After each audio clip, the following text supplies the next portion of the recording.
નમસ્કાર મિત્રો, આજે આપણે ખૂબ જ અગત્યનો અને પરીક્ષાના પોઈન્ટ ઓફ વ્યૂથી ખૂબ જ જરૂરી એવો ટોપિક રાષ્ટ્રીય શિક્ષણ નીતિ વિશે અભ્યાસ કરવા જઈ રહ્યા છીએ. આ ટોપિકનો જે મૂળભૂત સ્ત્રોત છે તેનો સમગ્ર અભ્યાસ કરીને એના દરેક પાસાને પ્રશ્નોત્તરીના રૂપમાં સમજાવવાનો પ્રયત્ન કર્યો છે. તેમજ ગુજરાત રાજ્યમાં તે માટે જે ટાસ્ક ફોર્સની રચના થઈ છે અને એમને જે નિર્ણયો લીધા છે તેને પણ અહીં સમજાવવાનો પૂરતો પ્રયત્ન કર્યો છે. તેથી પરીક્ષાના પોઈન્ટ ઓફ વ્યૂથી ખૂબ જ અગત્યનો ટોપિક, 150થી વધુ પ્રશ્નો પણ અહીં આ વિડીયોમાં આપણે આવરી લીધા છે. તો ચાલો મિત્રો, આપણે તેનો અભ્યાસ શરૂ કરીએ. સૌપ્રથમ મિત્રો, ચેનલ સબસ્ક્રાઈબ કરી લેશો જેથી કરીને આવા તમામ વિડીયો આપણને સૌથી પહેલાં મળે. માનવ સંસાધન અને વિકાસ મંત્રાલય દ્વારા આ રાષ્ટ્રીય શિક્ષણ નીતિ 2020નું ઘડતર થયું છે અને ગુજરાત રાજ્યમાં તેનો ગુજરાતીમાં અનુવાદ IITE સંસ્થા, ભારતીય શિક્ષક પ્રશિક્ષણ સંસ્થા ગાંધીનગર દ્વારા કરવામાં આવ્યો છે. અને 5મી સપ્ટેમ્બર 2020ના રોજ આપણા શિક્ષણ મંત્રી શ્રી ભૂપેન્દ્રશ્રી ચુડાસમા સાહેબ દ્વારા તેનું 5મી સપ્ટેમ્બર 2020ના રોજ અનાવરણ પણ થયેલું છે. હવે શિક્ષણ નીતિની મૂળભૂત વાત કરીએ તો શિક્ષણ નીતિ જે છે 4 ભાગમાં વહેંચાયેલી છે. તો 4 ભાગ જે છે એની અંદર 27 પ્રકારના પેટા વિભાગો છે. તો આ એક કોમન આપણે યાદ રાખવાનું છે કે 4 ભાગ છે અને એની અંદર 27 પેટા વિભાગો છે. જેમાં આપણે RT વગેરેની વાત કરીએ છીએ તો એના કલમો કેટલી છે, એના વિભાગો કેટલા છે એ આપણને ખબર હોવી જોઈએ. એમ શિક્ષણ નીતિમાં 4 ભાગ છે અને 4ના નામ પણ અલગ અલગ રીતે પરીક્ષામાં પૂછાઈ ચૂક્યા છે. પેટા વિભાગો જે છે તો એની અંદરની જે માહિતી હોય છે તો એને ક્રોસ કરીને પૂછાતી હોય છે, તો આપણે તમામ વસ્તુની માહિતી મેળવશું. વિભાગ 1 જે છે શાળા શિક્ષણ, અને આ એના પેટા વિભાગો છે જેને આપણે વાંચતા નથી કેમ કે આ મટીરિયલ તમને PDFના ફોર્મની અંદર હું ડિસ્ક્રિપ્શનમાં આપવાનો જ છું, પણ એની વિગતે આપણે ચર્ચા આગળ કરવાના છીએ. વિભાગ 2 જે છે એ ઉચ્ચ શિક્ષણ છે. વિભાગ 3 જે છે એની અંદર અન્ય કેન્દ્રવર્તી શિક્ષણ ક્ષેત્રો, અને વિભાગ 4 જે છે અમલીકરણ અને વ્યૂહરચના. તો ફરીથી આપણે એને એકવાર જોઈ લઈએ. વિભાગ 1 જે છે શાળા શિક્ષણ છે, વિભાગ 2 ઉચ્ચ શિક્ષણ, વિભાગ 3 અન્ય કેન્દ્રવર્તી શિક્ષણ ક્ષેત્રો, વિભાગ 4 જે છે એ અમલીકરણ અને વ્યૂહરચના.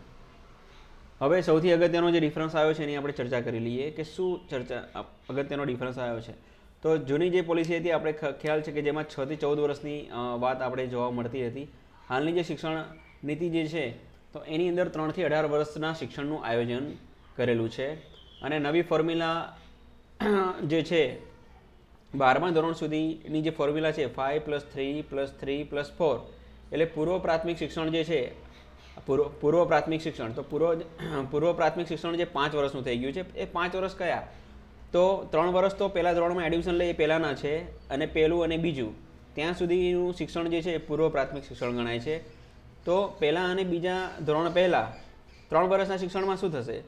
તો બાળક જે છે એ 3 વર્ષનું થાય તો 4થું વર્ષ અને 5મું વર્ષ એ 2 વર્ષ જે છે ત્યારે જે છે વિદ્યાર્થીઓ એ પાપા પગલી કરીને એક કાર્યક્રમ છે કે જેમાં આપણે નર્સરી અને KG આ વગેરે સ્કૂલોની અંદર અભ્યાસ થાય છે એ પ્રકારેનું એમને શિક્ષણ મળશે. અને ત્યાર પછીનું જે 1 વર્ષ છે એટલે કે વિદ્યાર્થીની ઉંમર 5 વર્ષ થાય તો 5 થી 6 વર્ષની વચ્ચેનો જે 1 વર્ષનો સમયગાળો છે તો ત્યાંનું એ 1 વર્ષનું જે શિક્ષણ છે એ જે બાલવાટિકામાં એ વિદ્યાર્થી શિક્ષણ લેશે. અને બાલવાટિકાનું શિક્ષણ એ હાલ જે પ્રજ્ઞાનું શિક્ષણ ચાલે છે એ પ્રમાણે પ્રવૃત્તિ દ્વારા જ્ઞાનવાળું શિક્ષણ હશે. તો આ રીતે વિદ્યાર્થીઓના 3 વર્ષ પૂરા થશે. અને જ્યારે જે તે વિદ્યાર્થીનું 6 વર્ષ પૂર્ણ થાય પછી એને પહેલા ધોરણમાં એડમિશન મળશે. એટલે આ રીતે પ્રથમ જે 5 વર્ષ છે પાપા પગલીના 2 વર્ષ, બાલવાટિકાનું 1 વર્ષ, ધોરણ 1 અને 2, તો આ રીતે એ જે વિદ્યાર્થીઓના 5 વર્ષનું જે શિક્ષણ છે એને પૂર્વ પ્રાથમિક શિક્ષણ તરીકે ઓળખવામાં આવશે. ત્યાર પછી ધોરણ 3 થી 5નું શિક્ષણ જે છે એને પ્રારંભિક શિક્ષણ તરીકે ઓળખવામાં આવશે. અને ત્યાર પછી 6 થી 8નું જે શિક્ષણ છે એને ઉચ્ચ પ્રાથમિક શિક્ષણ તરીકે ઓળખવામાં આવશે. અને 9 થી 12નું જે છે એકમ સળંગ થઈ જશે. હાલ આપણને ખબર છે માધ્યમિકને ઓળખીએ એટલે 9 અને 10 યાદ આવે, અને ઉચ્ચતરને આપણે ઓળખીએ તો 11 અને 12 આપણને યાદ આવે. પરંતુ હવે ફક્ત માધ્યમિક શબ્દ આપણે યાદ રાખવાનો થશે. 9 થી 12 સળંગ યુનિટ બની ચૂક્યો છે. હવે આપણે એને એકવાર ફરીથી સમજી લઈએ. તો પૂર્વ પ્રાથમિક શિક્ષણ એટલે શું? પૂર્વ પ્રાથમિક શિક્ષણ એટલે પાપા પગલીનું 2 વર્ષ, બાલવાટિકાનું 1 વર્ષ અને ધોરણ 1 અને 2 એટલે 5 વર્ષનું શિક્ષણ એટલે પૂર્વ પ્રાથમિક શિક્ષણ. પ્રારંભિક શિક્ષણ એટલે શું? ધોરણ 3 થી 5નું શિક્ષણ એટલે પ્રારંભિક શિક્ષણ. ઉચ્ચ પ્રાથમિક શિક્ષણ એટલે શું? તો ધોરણ 6 થી 8નું શિક્ષણ એટલે ઉચ્ચ પ્રાથમિક શિક્ષણ. માધ્યમિક શિક્ષણ એટલે શું? તો ધોરણ 9 થી 12નું શિક્ષણ એટલે માધ્યમિક શિક્ષણ. આ રીતે ધોરણ 3 વર્ષ બાળકના 3 વર્ષથી લઈને 18 વર્ષ સુધીનું શિક્ષણનું આયોજન અહીં થઈ ચૂક્યું છે. એટલે આપણે 5+3+3+4 આ રીતની ફોર્મ્યુલા આપણે હવે યાદ રાખવી પડશે. શિક્ષણ નીતિનો જે મૂળભૂત સ્ત્રોત છે તો એને તો આપણે એને પ્રશ્નોત્તરીમાં પાછળ સમાવવાનો પ્રયત્ન કર્યો છે. એ પહેલાં ગુજરાત રાજ્યની અંદર જે ટાસ્ક ફોર્સ થઈ શિક્ષણ અને નવી શિક્ષણ નીતિના અમલીકરણ માટે, તો પહેલાં આપણે એનો અભ્યાસ કરી લઈએ. કેમ કે અહીં સ્થાનિક પરીક્ષાની અંદર ગુજરાત રાજ્યએ શું નિર્ણય લીધા એનો ખૂબ જ અગત્યતા હોતી હોય છે. તો રાષ્ટ્રીય શિક્ષણ નીતિ 2020ના અમલીકરણ માટે શાળા શિક્ષણ ટાસ્ક ફોર્સ સમિતિની બેઠક તારીખ 9મી ફેબ્રુઆરી 2021ના રોજ મળી. અને કઈ જગ્યાએ મળી? જીસીઆરટીની જે એસટીટીઆઈ ને જે શાખા છે જીસીઆરટીની મેન બિલ્ડિંગની સામે, તો ત્યાં જ આ બેઠક મળી હતી ગાંધીનગર ખાતે. હવે રાષ્ટ્રીય શિક્ષણ નીતિ 2020 સંદર્ભે રાજ્ય કક્ષાએ શાળા શિક્ષણ અન્વયે ડૉક્ટર વિનોદ રાવ, સચિવ શ્રી પ્રાથમિક અને માધ્યમિક શિક્ષણની અધ્યક્ષતામાં, તો અધ્યક્ષ કોણ હતું? Doctor Vinod Rao sir. Task force સભ્યોની ચોથી બેઠક તારીખ 9મી ફેબ્રુઆરી 2021ના રોજ જીસીઆરટી ખાતે યોજવામાં આવી હતી. હવે આ બેઠકની અંદર ટોટલ 18 સભ્યો હતા. એમના નામ વગેરેની પણ અહીં માહિતી આપેલી છે. તો અગત્યનું જે છે એ યાદ રાખવાનું એ છે કે અધ્યક્ષ કોણ હતા? તો ડૉક્ટર વિનોદ રાવ સર છે, સચિવ શ્રી. અને સભ્ય સચિવ આ કમિટીના ટાસ્ક ફોર્સની કમિટીના સભ્ય સચિવ કોણ છે? તો ડૉક્ટર ટી.એસ. જોશી સર, જેઓ હાલ નિયામક જીસીઆરટી છે, તેઓ સભ્ય સચિવ છે. આ બે હોદ્દાઓ ધ્યાન રાખવા જરૂરી છે. અને કુલ કેટલા સભ્યો છે એવો ટાસ્ક ફોર્સ સમિતિમાં હાલ કેટલા સભ્યો છે? તો 18 સભ્યો છે. આ પણ આપણને ખ્યાલ હોવો જોઈએ. હવે આ ટાસ્ક ફોર્સ સમિતિએ શું સૂચનો કર્યા એનો આપણે અભ્યાસ કરીએ. તો એનઈપી 2020 અનુસાર 3 થી 18 વર્ષની ઉંમરને આવરી લેતી આ નીતિમાં હાલના 10+2ના શાળાકીય શિક્ષણના માળખામાં બદલાવ લાવીને 5+3+3+4 શૈક્ષણિક અને અભ્યાસક્રમ સંબંધિત માળખાની ભલામણ કરવામાં આવેલ છે. આ ટાસ્ક ફોર્સ સમિતિ દ્વારા સૂચવવામાં આવેલ નવીન માળખાનો સ્વીકાર કરવા સૂચન કરેલ છે. આથી રાજ્યમાં નીચે જણાવ્યા અનુસારનું શાળાકીય માળખું અમલમાં લાવવાનો નિર્ણય કરવામાં આવે છે. આની આપણે ચર્ચા કરી લીધી છે. 5 વર્ષ એટલે કયા? તો 3 વર્ષ ધોરણ 1 અને 2નું પ્રારંભિક શિક્ષણ એટલે શું, ઉચ્ચતર, આને આપણે અભ્યાસ કરી ચૂક્યા છીએ. જ્યારે ત્યાર પછીનું 1 વર્ષ બાળકની ઉંમરના 5 વર્ષ એ બાલવાટિકા તરીકે ઓળખાય છે. આપણે વાત કરી કે પૂર્વ પ્રાથમિક શિક્ષણ જે છે એની અંદર 2 વર્ષનું પાપા પગલી કાર્યક્રમ, 1 વર્ષનું બાલવાટિકા. એટલે બાલવાટિકા ક્યારે આવશે? જ્યારે વિદ્યાર્થીની ઉંમર 5 વર્ષ પૂર્ણ થશે ત્યારે એ બાલવાટિકામાં પ્રવેશ મેળવશે.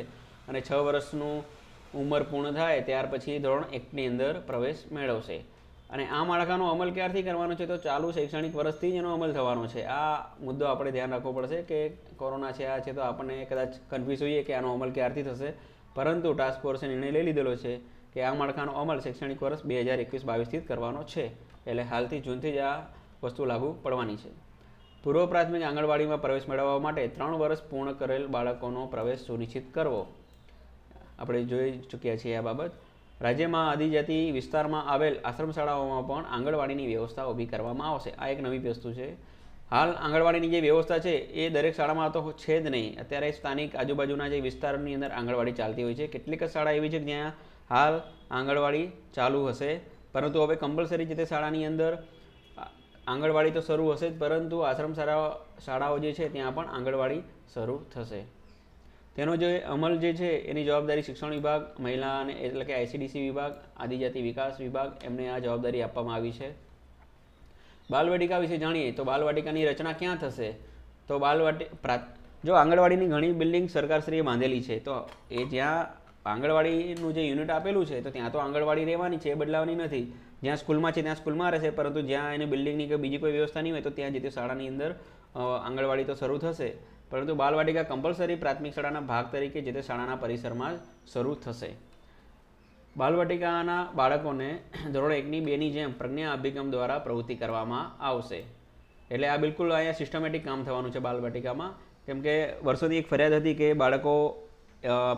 બાળકોને સંખ્યા જ્ઞાન આવડતું હોતું નથી, કક્કો આવડતો હોતો નથી, સીધું ધોરણ 1માં આવે છે તો ત્યારે જે તે શિક્ષકને ઘણો બધો લોડ પડતો હોય છે. આવી ઘણી બધી ફરિયાદો પણ આપણે જોતા હતા, પરંતુ આ પ્રોજેક્ટ દ્વારા આ સમસ્યાનું ખૂબ જ સારું એવું નિવારણ થવાનું છે, કેમ કે બાલવાટિકાની અંદર જે શિક્ષકો હશે એની પણ આઉટસોર્સિંગથી અલગ ભરતી થશે. આ ભરતી કોણ કરશે? ગુજરાત પ્રાથમિક શિક્ષણ પરિષદ દ્વારા આ સ્ટાફની ભરતી કોન્ટ્રાક્ટ પદ્ધતિથી થવાની છે, અને એ પણ કોઈ પીટીસી અને ડીએલએડની લાયકાત ધરાવતા શિક્ષકો જ હશે. એટલે 1 વર્ષની અંદર જે તે બાળકનું મૂળાક્ષર અને એનું જે સંખ્યા જ્ઞાન, આ તમામ વસ્તુઓ, બેઝિક વસ્તુઓ ક્લિયર હશે તો ધોરણ 1 અને 2ની અંદર એનસીઈઆરટીનો સિલેબસ જે ફોલો કરવામાં જે તે વિદ્યાર્થીને કોઈ વાંધો આવી શકતો નથી. આ એક ખૂબ સારો નિર્ણય છે, અને આનો અમલ પણ વર્ષ 2021 એટલે ચાલુ વર્ષે એનો અમલ થવાનો છે. તેની જવાબદારી શિક્ષણ વિભાગ, આઈસીડીએસ અને એસએસએ કચેરીને આપવામાં આવી છે. એનઈપી 2020 અનુસાર રાજ્યમાં સાર્વજનિક, ખાનગી અને અનુદાનિત સહિતની તમામ પૂર્વ પ્રાથમિકથી ઉચ્ચતર પ્રાથમિક શિક્ષણની સંસ્થાઓમાં આવશ્યક વ્યાવસાયિક અને ગુણવત્તા માનકોના અનુપાલનને સુનિશ્ચિત કરવા માટે રાજ્ય દ્વારા સ્ટેટ સ્કૂલ સ્ટેન્ડર્ડ્સ ઓથોરિટીની સ્થાપના કરવામાં આવશે, જે જીસીઆરટીના સંકલનમાં રહીને કાર્ય કરશે. આ ખૂબ જ અગત્યની વાત છે. જે પણ માન્ય શાળાઓ છે, સાર્વજનિક હોય, ખાનગી હોય, ગ્રાન્ટેડ હોય, અને આ શાળા પૂર્વ પ્રાથમિક લઈને ઉચ્ચતર એટલે હાયર એજ્યુકેશનવાળી સંસ્થા હોય, તો તે આ સંસ્થાઓ જે એનઈપીની અંદર જે માર્ગદર્શન આપેલું છે, તો વ્યવસાયિક અને ગુણવત્તાના જે માપદંડો હોય છે એનું પાલન કરે છે કે કેમ, એ જોવાનું કામ કોણ કરશે? તો એના માટે એક નવી સંસ્થાની સ્થાપના થશે, સ્ટેટ સ્કૂલ સ્ટેન્ડર્ડ્સ ઓથોરિટી. આ સંસ્થા જીસીઆરટીના સંકલનમાં રહીને કાર્ય કરશે. તો આને સંબંધિત પ્રશ્નો પૂછાઈ શકે છે. રાજ્યમાં પૂર્વ પ્રાથમિક સંસ્થાઓના નિયમન માટે એક પાછી અલગ બોડી બનશે. આ તો ઓવરઓલ બનવાની જ છે. સ્ટેટ સ્કૂલ સ્ટેન્ડર્ડ્સ ઓથોરિટી એ પૂર્વ પ્રાથમિકથી લઈને હાયર એટલે કે ધોરણ 12 સુધીનું જે છે એના વ્યવસાયિક અને ગુણવત્તાના જે માપદંડોનું પાલન કરવાની જવાબદારી સુનિશ્ચિત તો કરશે જ, પરંતુ પૂર્વ પ્રાથમિક સંસ્થાઓ માટે એના નિયમન માટે આ રેગ્યુલેશનની વાત છે, અને આ એનું ક્વોલિટી અને પ્રોફેશનલ જે માપદંડોનું પાલન કોણ કરાવશે? State school standard authority.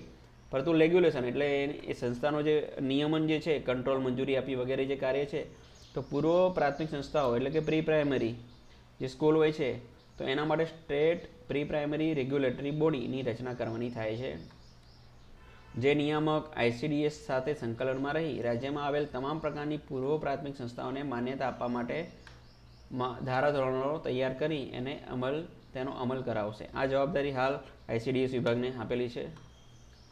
રાજ્યમાં પૂર્વ પ્રાથમિક અને આંગણવાડી માટે ઉચ્ચ ગુણવત્તાયુક્ત પ્રારંભિક બાળ સંભાળ અને શિક્ષણના શિક્ષકો તૈયાર કરવા માટે હાલના આંગણવાડી શિક્ષકોને પદ્ધતિસરની તાલીમ આપવામાં આવશે. હવે પૂર્વ પ્રાથમિક શિક્ષણની અંદર ગુજરાતમાં કન્સેપ્ટ જે છે એ આંગણવાડીનો કન્સેપ્ટ છે, અને જે આંગણવાડી જે છે, તો હવે આંગણવાડી કાર્યકરો જે છે એમને જ હવે તાલીમબદ્ધ કરવાના થાય છે, કેમ કે એમના દ્વારા જ આ જે પૂર્વ પ્રાથમિકના જે શિક્ષણના હેતુઓ સિદ્ધ કરવાના છે. તો એમને તાલીમ આપવા માટે એનસીઈઆરટી દ્વારા તૈયાર કરવામાં આવેલ અભ્યાસક્રમને ધ્યાને લઈ નવો અભ્યાસક્રમ તૈયાર કરવા માટે આઈસીડીએસ ચિલ્ડ્રન યુનિવર્સિટીનો સહયોગ મેળવી આ અંગેની તાલીમ અને પ્રમાણપત્ર જીસીઆરટી આપશે. એટલે હાલ આપણને ખ્યાલ છે કે તમામ તાલીમ અને વગેરે એ શિક્ષક મિત્રોના માથે હતું. હવે આંગણવાડીના જે શિક્ષક મિત્રો છે, કાર્યકર સભ્યો છે, એમને પણ હવે શિક્ષક મિત્રોની જેમ જ એમનું તાલીમ મટીરિયલ તૈયાર થશે, એમને તાલીમ આપવામાં આવશે, એના પ્રમાણપત્ર આપવામાં આવશે, અને એના માટે આઈસીડીએસ, ચિલ્ડ્રન યુનિવર્સિટી અને જીસીઆરટી સંકલનમાં રહીને આ તમામ કાર્ય કરવાના છે. એનઈપી સંદર્ભે રાજ્યમાં ન્યાયિક રીતે શાળાઓનું એકત્રીકરણ કરવાનું થાય છે. આ સંદર્ભે નીચે જણાવેલ વિગતોને આધારે નિર્ણય કરવામાં આવશે. હવે આ આરટીઈની પણ કેટલીક વાત મળી લીધી છે. તો હાલ જે શાળામાં મર્જ કરવાનું છે, તો મર્જ કઈ રીતે થશે? તો ધોરણ 1 થી 5ની શાળા હોય અને આવી શાળાની સંખ્યા 60 વિદ્યાર્થીઓ કરતાં ઓછી હોય અને 1 કિલોમીટરની ત્રિજ્યાની અંદર આવી વધુ સંખ્યાવાળી 1 થી 5ની બીજી શાળા આવેલી હોય, તો જે ઓછી સંખ્યાવાળી શાળા વધુ સંખ્યાવાળી શાળામાં મર્જ થશે. આ ખાસ ધ્યાન રાખવાનું છે. ધોરણ 1 થી 5ની આ વાત છે. ધોરણ 1 થી 5ની શાળા હોય એની સંખ્યા 60થી ઓછી હોય અને 1 કિલોમીટરની ત્રિજ્યાની અંદર બીજી વધુ સંખ્યાવાળી 1 થી 5ની શાળા હોય, તો નાની શાળા મોટી શાળામાં મર્જ થશે. એ જ રીતે ધોરણ 6 થી 8ની અંદર પણ સેમ છે, પરંતુ એની સંખ્યા અને કિલોમીટર બદલાઈ જશે. ધોરણ 6 થી 8માં કઈ રીતે મર્જ થશે? તો જે તે ધોરણ 6 થી 8ની શાળામાં 45 કરતાં ઓછી સંખ્યા હોય અને 3 કિલોમીટરની ત્રિજ્યાની અંદર વધુ સંખ્યાવાળી 45 કરતાં વધુ સંખ્યાવાળી બીજી 6 થી 8ની શાળા હોય, તો ઓછી સંખ્યાવાળી ધોરણ 6 થી 8ની શાળા એ વધુ સંખ્યાવાળી ધોરણ 6 થી 8ની શાળામાં મર્જ થશે. આ આપણે ખાસ ધ્યાન રાખવાનું છે. શાળા મર્જ કરતી વખતે બે શાળાઓ વચ્ચે હાઈવે પસાર થતો હોય, નદી નાળા પસાર થતો હોય, વિદ્યાર્થી સરળતાથી મર્જ થયેલી શાળામાં જઈ શકે તેમ ન હોય તેવી શાળાઓને મર્જ કરવામાંથી મુક્તિ આપવામાં આવશે. તો કેટલી કન્ડિશન મૂકી છે મુક્તિ આપવા માટે? 3 મૂકી છે. એક તો હાઈવે પસાર થતો હોય બંને શાળા વચ્ચે, નદી કે નાળા હોય, અને વિદ્યાર્થી સરળતાથી મર્જ થયેલી શાળામાં જઈ શકે તેમ ન હોય. આ 3 કન્ડિશન હોય તો મર્જ કરવામાંથી મુક્તિ આપવામાં આવશે. જે વિદ્યાર્થીઓને નજીકની પ્રાથમિક કે માધ્યમિક શાળામાં જવામાં અનુક્રમે 1 કિલોમીટર કે 3 કિલોમીટર કરતાં વધારે અંતર કાપવાનું થાય તો તેને ટ્રાન્સપોર્ટેશનની સગવડ આપવામાં આવશે. તો એવો પણ પ્રશ્ન પૂછાઈ શકે કે ભાઈ ટ્રાન્સપોર્ટેશનની સગવડ ક્યારે મળવાપાત્ર છે? હવે આની અંદર ધોરણ 1 થી 5માં જો ધોરણ 1 થી 5ના બાળકો માટે જે શાળા હોય 1 કિલોમીટર કરતાં વધારે હોય તો ટ્રાન્સપોર્ટેશનની સુવિધા મળશે, અને ધોરણ 6 થી 8ના બાળકો માટે નજીકની શાળા 3 કિલોમીટર કરતાં વધારે હોય ત્યારે ટ્રાન્સપોર્ટેશનની સગવડ મળવાપાત્ર થશે. નેશનલ એજ્યુકેશન પોલિસી અનુસાર રાજ્યમાં હાલ જે રીતે ક્લસ્ટર રિસોર્સ સેન્ટરની રચના થયેલ છે તેને જ શાળા સંકુલ તરીકે માન્યતા આપીએ છીએ. એટલે શાળા સંકુલની અલગથી કોઈ રચના કે અલગથી કોઈ એનું કાર્યવાહી કરવાની થતી જ નથી. હાલ જે ક્લસ્ટર રિસોર્સ સેન્ટર જે બનેલા છે જેની અંદર સરકારી પ્રાથમિક શાળાઓ, આંગણવાડીઓ, માધ્યમિક શાળાઓ, સરકારી ગ્રાન્ટેડ માધ્યમિક આનું બાયફર્કેશન કરેલું છે હાલ, તો એને જ શાળા સંકુલ તરીકેની માન્યતા મળી ગઈ છે. અને એ શાળા સંકુલના અધ્યક્ષ જે રહેવાના છે એ સરકારી કે ગ્રાન્ટેડ માધ્યમિક શાળાના આચાર્ય રહેશે. તો આપણે પૂછાશે કે શાળા સંકુલના અધ્યક્ષ તરીકે કોણ હોઈ શકે? તો સરકારી કે ગ્રાન્ટેડ માધ્યમિક શાળાના આચાર્ય રહેશે. અને સભ્ય સચિવ તરીકે કોણ હશે? તો CRC કોર્ડિનેટર તરીકે, એટલે મિટિંગ વગેરે કે જે કાર્યવાહી થશે વહીવટી એ કોણ કરશે? CRC કોર્ડિનેટર હેન્ડલિંગ તમામ કરશે. એના અધ્યક્ષ તરીકે સરકારી ગ્રાન્ટેડ માધ્યમિક શાળાના આચાર્ય રહેશે. તેમજ એના સભ્યો કોણ હશે? તો બાકીની જે માધ્યમિક શાળા હોય એક કરતાં બીજી કોઈ માધ્યમિક અને પ્રાથમિક શાળાઓના આચાર્યો અને આંગણવાડીના સુપરવાઇઝર, આંગણવાડી કાર્યકર નહીં પણ આંગણવાડી સુપરવાઇઝરને સભ્યો તરીકે રાખવા. એટલે આપણે ફોર્મેટ સમજી લેવાનું છે કે શાળા સંકુલની અંદર અધ્યક્ષ જે છે CRC જે રચના થયેલી છે એ શાળા સંકુલ તરીકે એને માન્યતા મળી છે. શાળા સંકુલના અધ્યક્ષ હશે સરકારી કે ગ્રાન્ટેડ માધ્યમિક શાળાના આચાર્ય, સભ્ય સચિવ CRC રહેશે. બાકીની જે શાળાઓ વધી માધ્યમિક પ્રાથમિક શાળાઓ તો એના આચાર્યો અને આંગણવાડી સુપરવાઇઝરો તેમાં સભ્યો રહેશે. એની અમલવારી SSA કચેરી, પ્રાથમિક શિક્ષણ નિયામક શ્રીની કચેરી, બોર્ડ જે છે નિયામક શ્રી શાળાઓની કચેરી, એમને અમલવારીની જવાબદારી આપેલી છે. હાલમાં ગુજરાતમાં શિક્ષણ વિભાગ હસ્તની શાળાઓ સિવાય સામાજિક અધિકારીતા અને ન્યાય વિભાગ તેમજ આદિજાતિ વિકાસ વિભાગ સંચાલિત આશ્રમ શાળાઓ, મોડલ સ્કૂલો વગેરે કાર્યરત છે.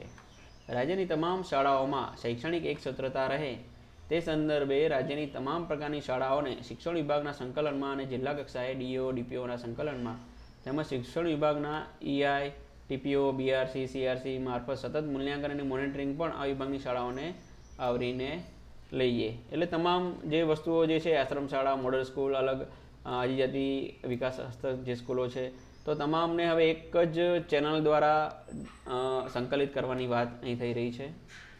રાજ્યમાં ધોરણ 1માં હાલમાં ભાષા તરીકે ગુજરાતી ભાષા અને ગણિત વિષયનો સમાવેશ થાય છે. હાલ આપણને ખ્યાલ છે ધોરણ 1માં ગુજરાતી અને ગણિત વિષયનો સમાવેશ થાય છે. પરંતુ નેશનલ એજ્યુકેશન પોલિસી 2020માં ત્રિભાષા સૂત્રના અમલની વાત થઈ છે. તો ત્રિભાષા સૂત્રનું અમલ કરવા માટે ધોરણ 1થી ગુજરાતી ભાષાની સાથે ઇન્ટ્રોડક્ટરી ઇંગ્લિશ તરીકે અંગ્રેજી વિષયની શરૂઆત થશે. તો અંગ્રેજી વિષયની શરૂઆત કેમ કરી? તો એનું કારણ શું છે? કદાચ કોઈ મિત્રને શિક્ષણ સેવા વર્ગમાં એના ઇન્ટરવ્યૂની અંદર આવા પ્રશ્નો કહેવાના અંદર તો હોતું નથી. તમે ટોપિક ભણેલા હોય તો તમે આના પ્રશ્નોનો જવાબ આપી શકો છો. તો અંગ્રેજી વિષયની શરૂઆત કેમ કરી? તો આપણે એનો જવાબ આપીએ કે ભાઈ અંગ્રેજીની જરૂરિયાત હતી અને અંગ્રેજીની આટલી બધી શાળાઓ છે એટલા માટે. બેઝિક આપણે જો માહિતી ના હોય તો આપણે એવો જવાબ આપીએ કે અંગ્રેજી ઇન્ટરનેશનલ ભાષા છે, એનું ખૂબ જ મહત્ત્વ છે, એટલા માટે અંગ્રેજી ભાષા હોવી જ જોઈએ, એટલા માટે સરકારે આવું કર્યું કદાચ કર્યું હશે. ખરેખર એવું નથી. ને જે નેશનલ એજ્યુકેશન પોલિસીમાં ત્રિભાષા સૂત્રના અમલની વાત કરી છે તો એના અમલ કરવા માટે ધોરણ 1માં અંગ્રેજી વિષયની શરૂઆત હાલ ઇન્ટ્રોડક્ટરી ઇંગ્લિશ તરીકે કરી છે. પરંતુ પરીક્ષા માટે આ વિષય ધ્યાને લેવાશે નહીં. ફક્ત એને ભણવા માટે બેઝિકથી શરૂઆત થાય એટલા માટે અહીં આ વિષય લીધો છે. ધોરણ 1થી 3 સુધી આ જે ભાષા છે અંગ્રેજી ભાષા તો એને પરીક્ષાનો કોઈ ભાગ માનવામાં આવશે નહીં. આ પણ આપણે ધ્યાન રાખવાનું છે. ધોરણ 1થી 3 દરમિયાન અંગ્રેજી વિષય ભણાવવામાં તો આવશે પરંતુ તેને એની પરીક્ષા લેવામાં આવશે નહીં. એનું કોઈ માર્કિંગ વગેરે ગ્રેડેશન એમાં એનો કોઈ હાથ હશે નહીં. પરંતુ ધોરણ 4થી જેમ અત્યારે ચાલે છે ધોરણ 4 અને ત્યાર પછી ધોરણ 12 સુધી એનો પરીક્ષાનો ભાગ માનવામાં આવશે. એનો અમલ શિક્ષણ વિભાગ કરશે, જીસીઆરટી નિયામક શ્રેણી કચેરી. હાલમાં પ્રાથમિકથી ઉચ્ચતર માધ્યમિક શાળાઓમાં શિક્ષકોની ભરતી માટે સ્નાતક અનુસ્નાતક કક્ષાના ગુણની સાથે ટેટ ટાટ પરીક્ષાના ગુણની સાથે મેરિટ યાદી તૈયાર કરવામાં આવે છે. આ તો આપણને ખ્યાલ છે કે એના એક્ઝામના માર્ક્સ અને ટેટ ટાટના માર્ક્સ ઉમેરાતા હોય છે. પરંતુ હવે નવું શું થયું છે તો નેશનલ એજ્યુકેશન પોલિસી 2020 સંદર્ભે હવેથી પ્રાથમિકથી ઉચ્ચતર માધ્યમિક શાળાઓમાં શિક્ષકોની ભરતી માટે 3 સ્ટેપ થવાના છે. 3 ત્રિસ્તરીય કાર્યક્રમ છે. તો જેની અંદર સ્નાતક કક્ષાના ગુણ અને ટેટ ટાટ પરીક્ષાના ગુણની સાથે આ તો ઉમેરવાનું છે, આની અંદર કોઈ ચેન્જ નથી, પરંતુ 3 સ્ટેપ ફોલો કરવાના છે. તો કયા કયા સ્ટેપ હશે તો એમની જે એક પસંદગી સૌપ્રથમ જે છે એમની અલગથી જે કસોટી લેવાની છે ટેટ અને ટાટ. તો ટેટ અને ટાટની કસોટીની અંદર ફેરફાર શું થશે? હવે વૈકલ્પિક પ્રશ્નો વર્ણનાત્મક પ્રશ્નો ધરાવતી કસોટીઓ એમની લેવામાં આવશે. હવે જે ટેટ અને ટાટ હતી એ વન લાઇનર તો નહીં પણ objective type multiple MCQ type multiple choice question હતા. OMRથી આપણે પરીક્ષા થતી હતી, પરંતુ હવે એમાં થોડી હાર્ડનેસ આવશે, થોડું અઘરું બનશે આ પેપર. એમાં વૈકલ્પિક પ્રશ્નો વર્ણનાત્મક પ્રશ્નો ધરાવતી કસોટીઓ આવશે. તો અને એમાં ઉત્તીર્ણ થશે એવા શિક્ષક મિત્રોનો ઇન્ટરવ્યૂ લેવામાં આવશે અને ઇન્ટરવ્યૂ લીધા પછી પણ એમનું જે વર્ગખંડ પ્રક્રિયા નિદર્શન એટલે એમને લેસન આપવા પડશે અને આ 3 વસ્તુઓ ભેગી થઈને એમનું ટોટલ મેરિટ બનશે. એટલે તમે સમજો કે એક શિક્ષક બનવા માટે કેટલી પ્રિપેર્ડનેસ હોવી જોઈશે. તો તમામ 3 સ્તરના ગુણ ઉપર મેરિટ તૈયાર કરી જે તે શિક્ષક મિત્રોની ભરતી કરવામાં આવશે. નેશનલ એજ્યુકેશન પોલિસી 2020 સંદર્ભે રાજ્યના શિક્ષકોને પોતાના વ્યાવસાયિક વિકાસ માટે આપણે જે તાલીમ લઈએ છીએ તો તાલીમની હવે જે માળખું છે એને માળખાને નેશનલ એજ્યુકેશન પોલિસી અંતર્ગત હવે આપણે CPD તરીકે ઓળખશું, કન્ટિન્યુઅસ પ્રોફેશનલ ડેવલપમેન્ટ. હાલ જે પણ આપણે તાલીમ લેતા હતા તો એ તમામ તાલીમોનો હવે સમાવેશ જે થવાનો છે કન્ટિન્યુઅસ પ્રોફેશનલ ડેવલપમેન્ટ. આ શબ્દ આપણે યાદ રાખવાનો છે, CPD. તો તમામ તાલીમ છે એ આ હેડ નીચે આપણે લેવાના છીએ અને એજ્યુકેશન પોલિસીમાં નક્કી થયેલું છે કે દર વર્ષે ઓછામાં ઓછું 50 કલાકની કન્ટિન્યુઅસ પ્રોફેશનલ ડેવલપમેન્ટ તાલીમ થવી જોઈએ. એટલે સતત વ્યવસાયિક વિકાસ માટેની તાલીમ ઓછામાં ઓછી 50 કલાક લેવી પડે જે તે શિક્ષક મિત્રએ. વધુ એનાથી વધી શકે પરંતુ 50 કલાક કરતાં ઓછી ના હોવી જોઈએ. અને આ અનુસંધાને શિક્ષકો દ્વારા પૂર્ણ કરવામાં આવનાર તાલીમો અને વ્યવસાયિક કોર્સિસની નોંધ તેમની સર્વિસ બુકમાં પણ કરવામાં આવશે. આ ખૂબ જ અગત્યનો મુદ્દો છે, કેમ કે તાલીમ તો આપણે ઘણી બધી લઈએ છીએ પરંતુ નોંધ આ તે આપણું જે સર્વિસ રેકોર્ડમાં નોંધાય તો એ ખૂબ જ ગંભીર બાબત અને ખૂબ જ અગત્યની બાબત બની જતી હોય છે. તો તાલીમ આ લેવી ખૂબ જ ગંભીરતાથી તાલીમ પણ લેવી પડશે, એની અમલવારી પણ આપણે કરવી પડશે. અને એનીથી પણ આગળ વાત થઈ રહી છે કે આ તાલીમ જે છે એ તાલીમની નોંધ સર્વિસ બુકમાં તો થશે, તેમજ ઉચ્ચતર પગાર ધોરણના માટે જે ધારાધોરણો નક્કી થશે એની સાથે પણ એને જોડવામાં આવશે. તો આ એક ખૂબ જ અગત્યની માહિતી આપણને ખ્યાલ હોવી જોઈએ. તો CPD હવે તાલીમનું મહત્ત્વ કેટલું વધી જવાનું છે. પહેલાં જે તાલીમ થતી હતી ને અત્યારની તાલીમની અંદર હવે કેટલો બધો ડિફરન્સ અને કેટલી બધી ગંભીરતા આવવા જઈ રહી છે એ મિત્રો આપણે જોવી જોઈએ. મિનિમમ 50 કલાકની કન્ટિન્યુઅસ પ્રોફેશનલ ડેવલપમેન્ટ તાલીમ લેવાની છે, તેમજ એની નોંધ સર્વિસ બુકમાં અને ઉચ્ચતર પગાર ધોરણ સાથેના ધારાધોરણ સાથે પણ એને જોડવામાં આવશે. હવે આપણને ખ્યાલ છે કે ધોરણ 10માં અને 12માં બોર્ડની પરીક્ષા લેવામાં આવે છે, પરંતુ નેશનલ એજ્યુકેશન પોલિસી અંતર્ગત થોડો ડિફરન્સ પણ કરવામાં આવ્યો છે. બોર્ડની પરીક્ષા તો એની એ જ રાખવામાં આવી છે, એની અંદર કોઈ ફેરફાર કરવામાં નથી આવી, પરંતુ આવી જ ગંભીર પરીક્ષાઓ અને એના ધારણોવાળી પરીક્ષાઓ ધોરણ 3ના અંતે, ધોરણ 5ના અંતે અને ધોરણ 8ના અંતે પણ બોર્ડ જેવી પરીક્ષાનું આયોજન કરવાનું રાજ્ય કક્ષાએ પણ નક્કી થઈ ચૂક્યું છે. નેશનલ એજ્યુકેશન પોલિસીમાં આની વાત કરી હતી અને જે ટાસ્ક ફોર્સ મળી એમાં રાજ્ય કક્ષાએ પણ આ નિર્ણય લેવાઈ ચૂક્યો છે.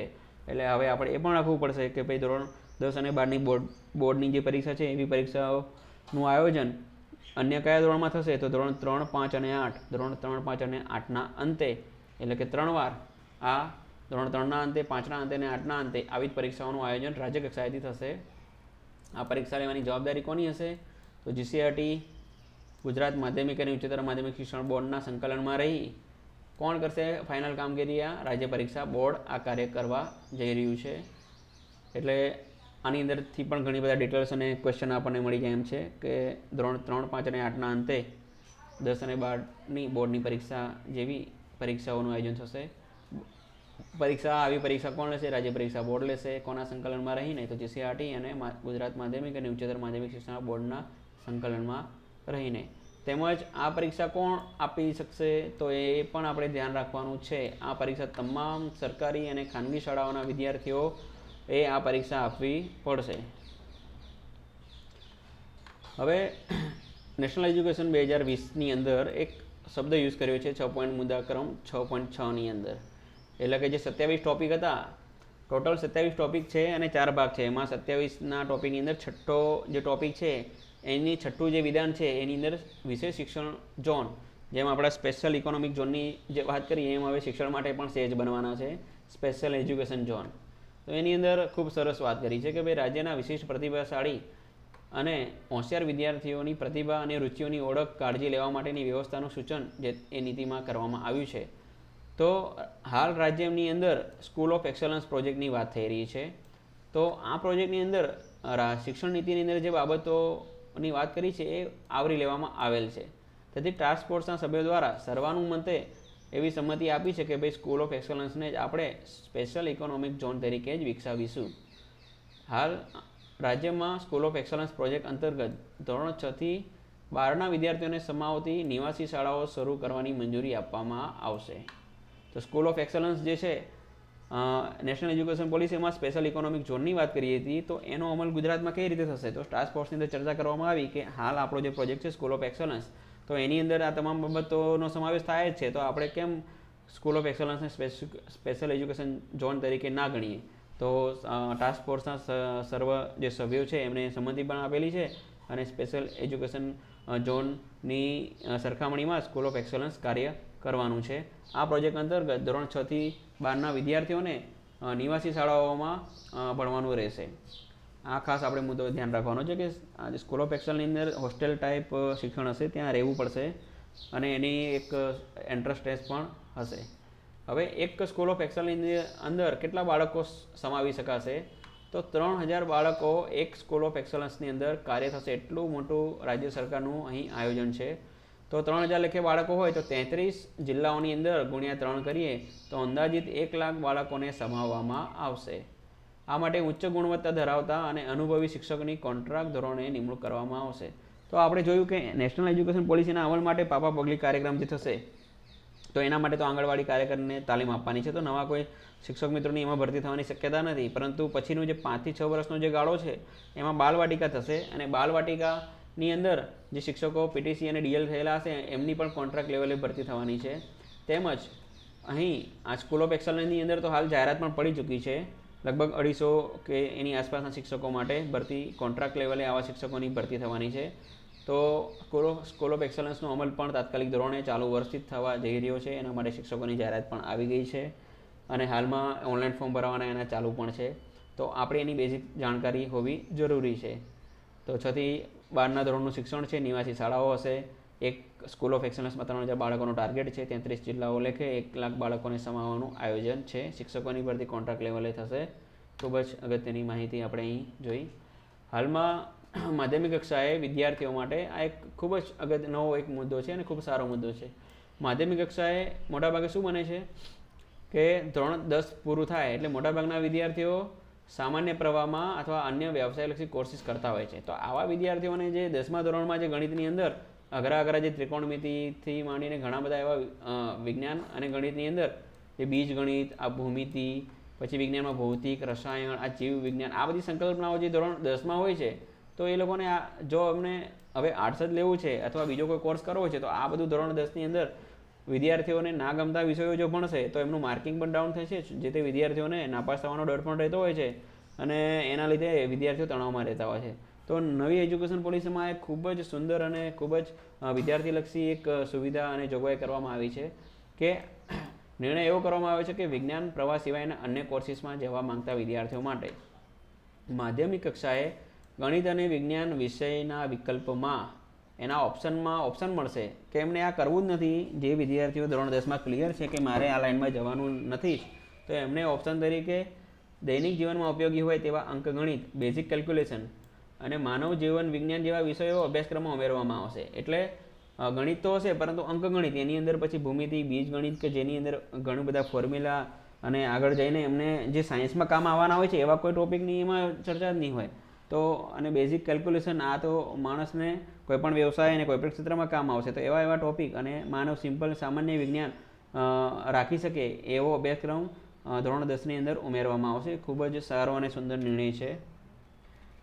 તો આપણે જોયું કે નવી એજ્યુકેશન પોલિસી જે છે તો એના અંતર્ગત રાજ્ય સરકારે શું કાર્ય કર્યું છે એની આપણે વાત કરી. હવે મૂળભૂત જે નવી શિક્ષણ નીતિ જે છે તો એની હવે દરેક બાબત જે ઓરિજિનલ સોર્સ છે તો એના દરેક બાબતનો અભ્યાસ કરીને એમાંથી હવે એ જો આપણે સોર્સ ભણવા જઈશું તો 150 પાનાનું એ મટીરિયલ છે અને એની તમામ વાતો તમે ફક્ત હું બોલી જાઉં અને તમે સમજો તો તમને બોરિંગ લાગશે.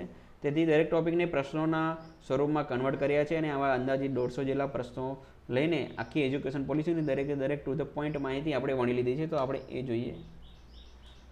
ન્યૂ એજ્યુકેશન પોલિસી 2020 કમિટીના ચેરપર્સન કોણ હતા? કે કસ્તુરી રંગન નામ છે, અહીં મિસ્ટેક છે. કે કસ્તુરી રંગન. તેઓ ભૂતપૂર્વ ચેરમેન છે ઇસરોના. બેંગલુરુ ઇસરો ખાતે જે ઇસરો આવેલી છે બેંગલુરુમાં એના ફોર્મર ચેરમેન તેઓ રહી ચૂક્યા છે. કે કસ્તુરી રંગન ન્યૂ એજ્યુકેશન પોલિસી કમિટીના ચેરપર્સન હતા. ન્યૂ એજ્યુકેશન પોલિસી 2020 કેન્દ્ર સરકાર દ્વારા રજૂ કરવામાં આવી. તેનો ગુજરાતીમાં અનુવાદ કોણે કર્યો? તો આ પણ અગત્યનો મુદ્દો છે. તો ભારતીય શિક્ષક પ્રશિક્ષણ સંસ્થા ગાંધીનગર, એટલે કે આપણે એને IIT તરીકે ઓળખીએ છીએ.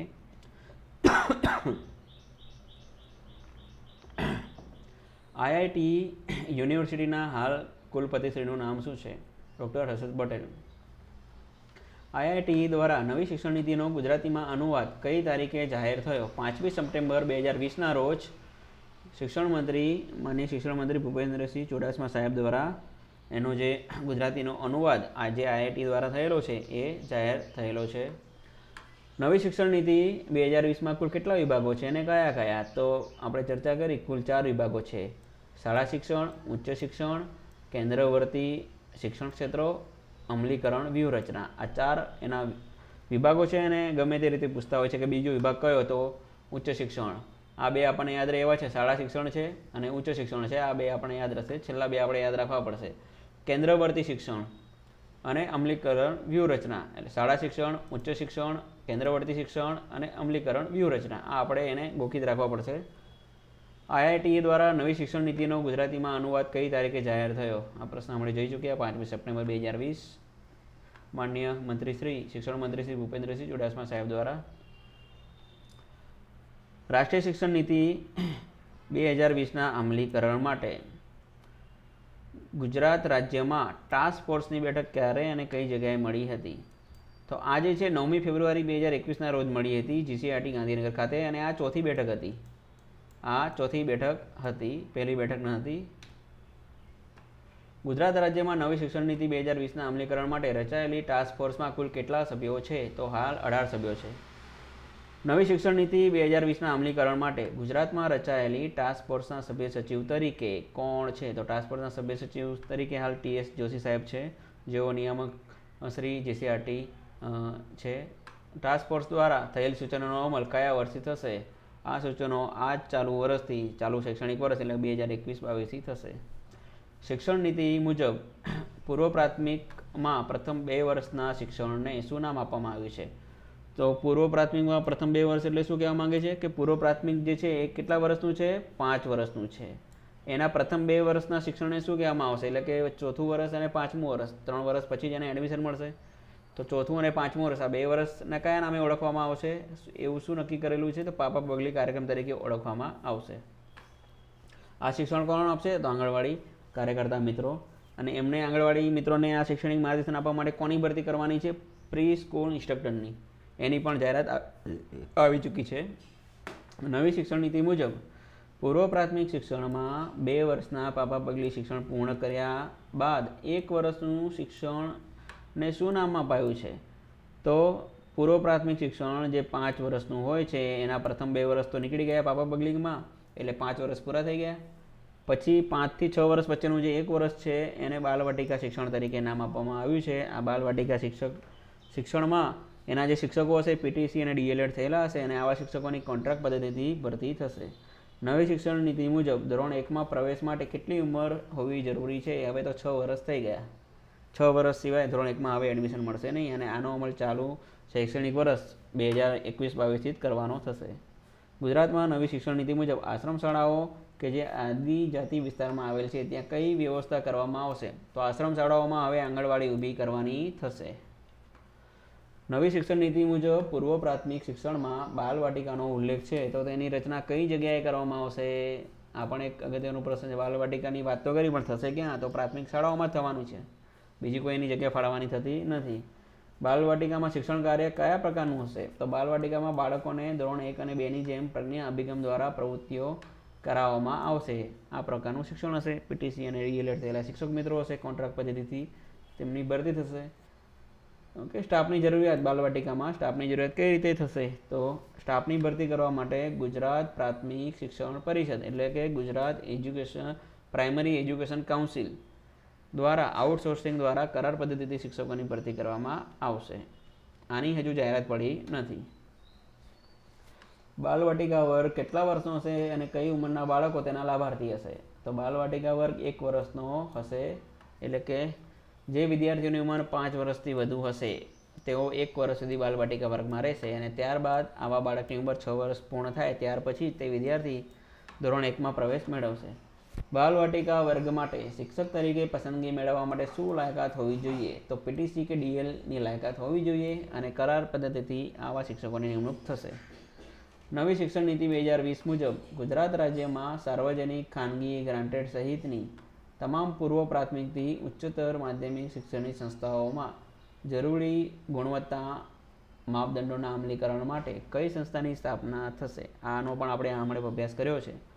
SSAA, જેમ આપણે SSAથી તો પરિચિત છીએ, સર્વ શિક્ષા અભિયાન, હાલ છે સમગ્ર શિક્ષા અભિયાન. હવે SSS અને આ પણ એક બોડીનું આપણે નામ યાદ રાખવું પડશે. સ્ટેટ સ્કૂલ સ્ટેન્ડર્ડ્સ ઓથોરિટીની સ્થાપના થશે જે GCRTના સંકલનમાં રહીને કાર્ય કરશે. શું કામ છે આનું? તો ગુજરાતની અંદર જે શાળાઓ છે પ્રાઇમરીથી લઈને પ્રી પ્રાઇમરીથી લઈને હાયર એજ્યુકેશન એટલે કે ધોરણ 12 સુધીની શાળાઓ જે છે એ ગુણવત્તાનો માપદંડો જાળવે છે કે નહીં તો એનું ધ્યાન કોણ રાખશે? તો એ જે હવે ધ્યાન રાખશે SSAA, સ્ટેટ સ્કૂલ સ્ટેન્ડર્ડ્સ ઓથોરિટી. આ વર્ડ હવે આપણે યાદ રાખવો પડશે. નવી શિક્ષણ નીતિ 2020 મુજબ ગુજરાત રાજ્યમાં પૂર્વ પ્રાથમિક સંસ્થાઓના નિયમન માટે, હવે આ રેગ્યુલેશનની વાત છે. પેલું જે વાત કરીએ આપણે સ્ટેટ સ્કૂલ સ્ટેન્ડર્ડ ઓથોરિટી, તો એની અંદર શું વાત હતી? એની અંદર ગુણવત્તાના માપદંડોનો અમલ થાય છે કે કેમ એની વાત છે. અને આ રેગ્યુલેશન એટલે કે એનું નિયમન કરવું, મંજૂરી વગેરે આપવું, દંડ કરવો.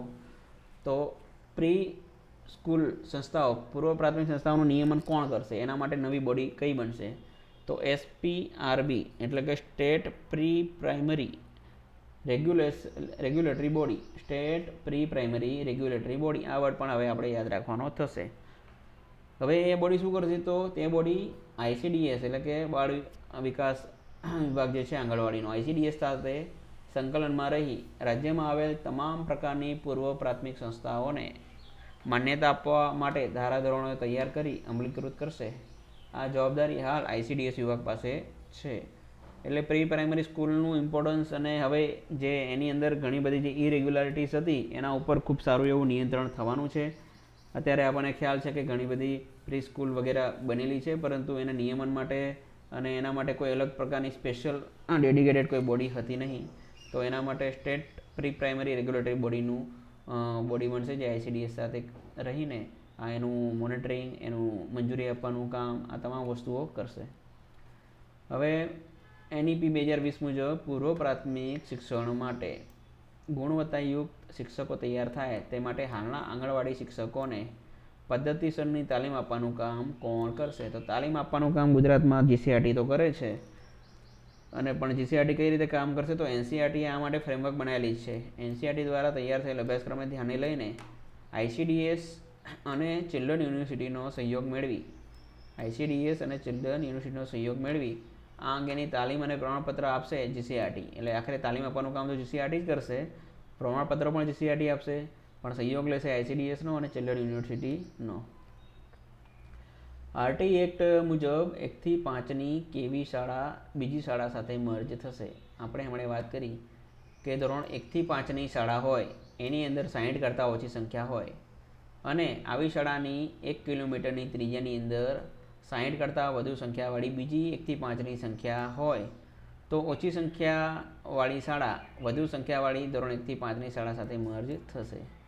આરટી એક્ટ મુજબ ધોરણ 6થી 8ની શાળા કયા કારણથી મર્જ થશે? તો જેમાં અહીંયા 60 બાળકોનો રેશિયો હતો એમાં ધોરણ 6થી 8માં 45 બાળકોનો રેશિયો છે. તો 6થી 8ની અંદર 45 બાળકો કરતાં ઓછી સંખ્યા હોય અને 3 કિલોમીટરની ત્રિજ્યાની અંદર 45 કરતાં વધુ સંખ્યાવાળી મોટી ધોરણ 6થી 8ની વધુ સંખ્યાવાળી હોય શાળા તો ઓછી સંખ્યાવાળી ધોરણ 6થી 8ની શાળા વધુ સંખ્યાવાળી ધોરણ 6થી 8ની શાળામાં મર્જ થશે.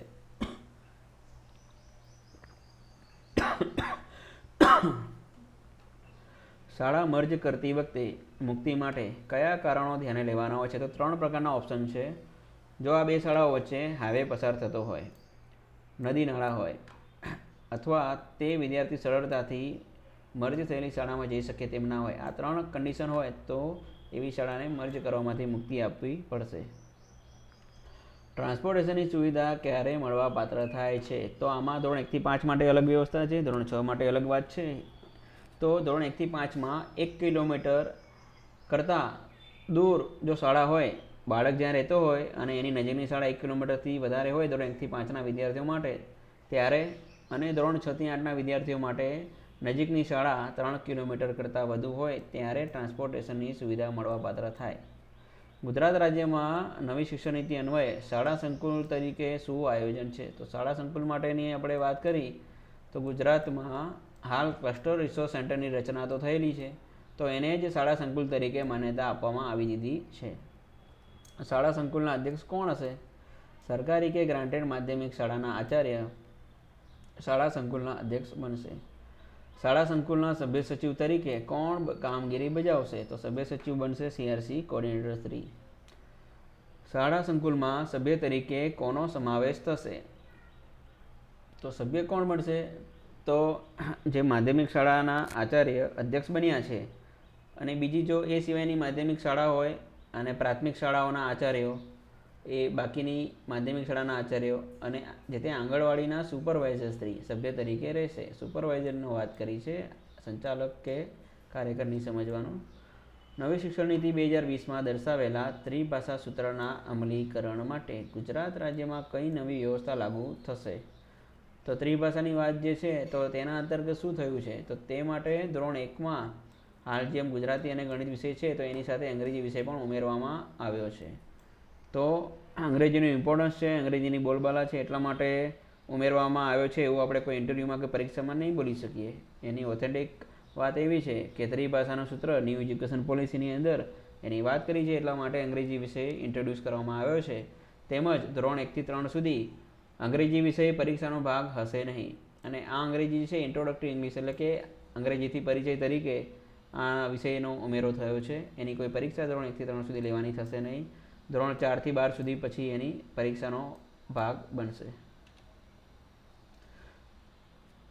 શિક્ષણ નીતિની જોગવાઈઓ અન્વયે ગુજરાત રાજ્યમાં પ્રાથમિકથી ઉચ્ચતર માધ્યમિક શાળાઓમાં શિક્ષકોની ભરતી કઈ રીતે કરવામાં આવશે? તો આપણે વાત કરી કે 3 પ્રકારના સ્તર થઈ ગયા છે. તો સ્નાતક, અનુસ્નાતક કક્ષાના ગુણ, ટેટ ટાટ પરીક્ષાના ગુણ તો એ તો ઉમેરવાના જ છે, આમાં કોઈ છે જ નહીં. અચ્છા, ગ્રેજ્યુએશન અને પોસ્ટ ગ્રેજ્યુએશન તેમજ એના ટેટ અને ટાટમાં જે ગુણ મેળવ્યા છે તો એ તો છે જ. એ સિવાય શું થશે? હવે ટેટ અને ટાટની અંદર આ પરીક્ષા એક તો પહેલો સ્ટેજ છે એ ટેટ અને ટાટની પરીક્ષા થશે, પરંતુ આ જે પરીક્ષા કેવી થશે? તો એની અંદર હવે આની અંદર ફક્ત ઓબ્જેક્ટિવ ટાઈપ હતું. ટેટ અને ટાટ જે હતું એની અંદર 2 પેપર આવતા હતા, એક સામાન્ય અને બીજું જે તે વિષયને લગતું, અને તેની અંદર MCQ ટાઈપના પ્રશ્નો હતા એટલે 4 ઓપ્શનમાંથી ટીક કરો કાંઈ ઈ કરીને છૂટી જાઓ. હવે જે થશે એ ટેટ અને ટાટમાં વૈકલ્પિક પ્રશ્નો, વર્ણનાત્મક પ્રશ્નો ધરાવતી કસોટીઓ થશે. આ કસોટીઓમાં જે ઊંચી થશે તો બીજું સ્ટેપ આવશે ઇન્ટરવ્યૂનું. ઇન્ટરવ્યૂની અંદર જે ઇન્ટરવ્યૂ જે છે એ પછી એમનું પાઠ નિદર્શન પણ થશે.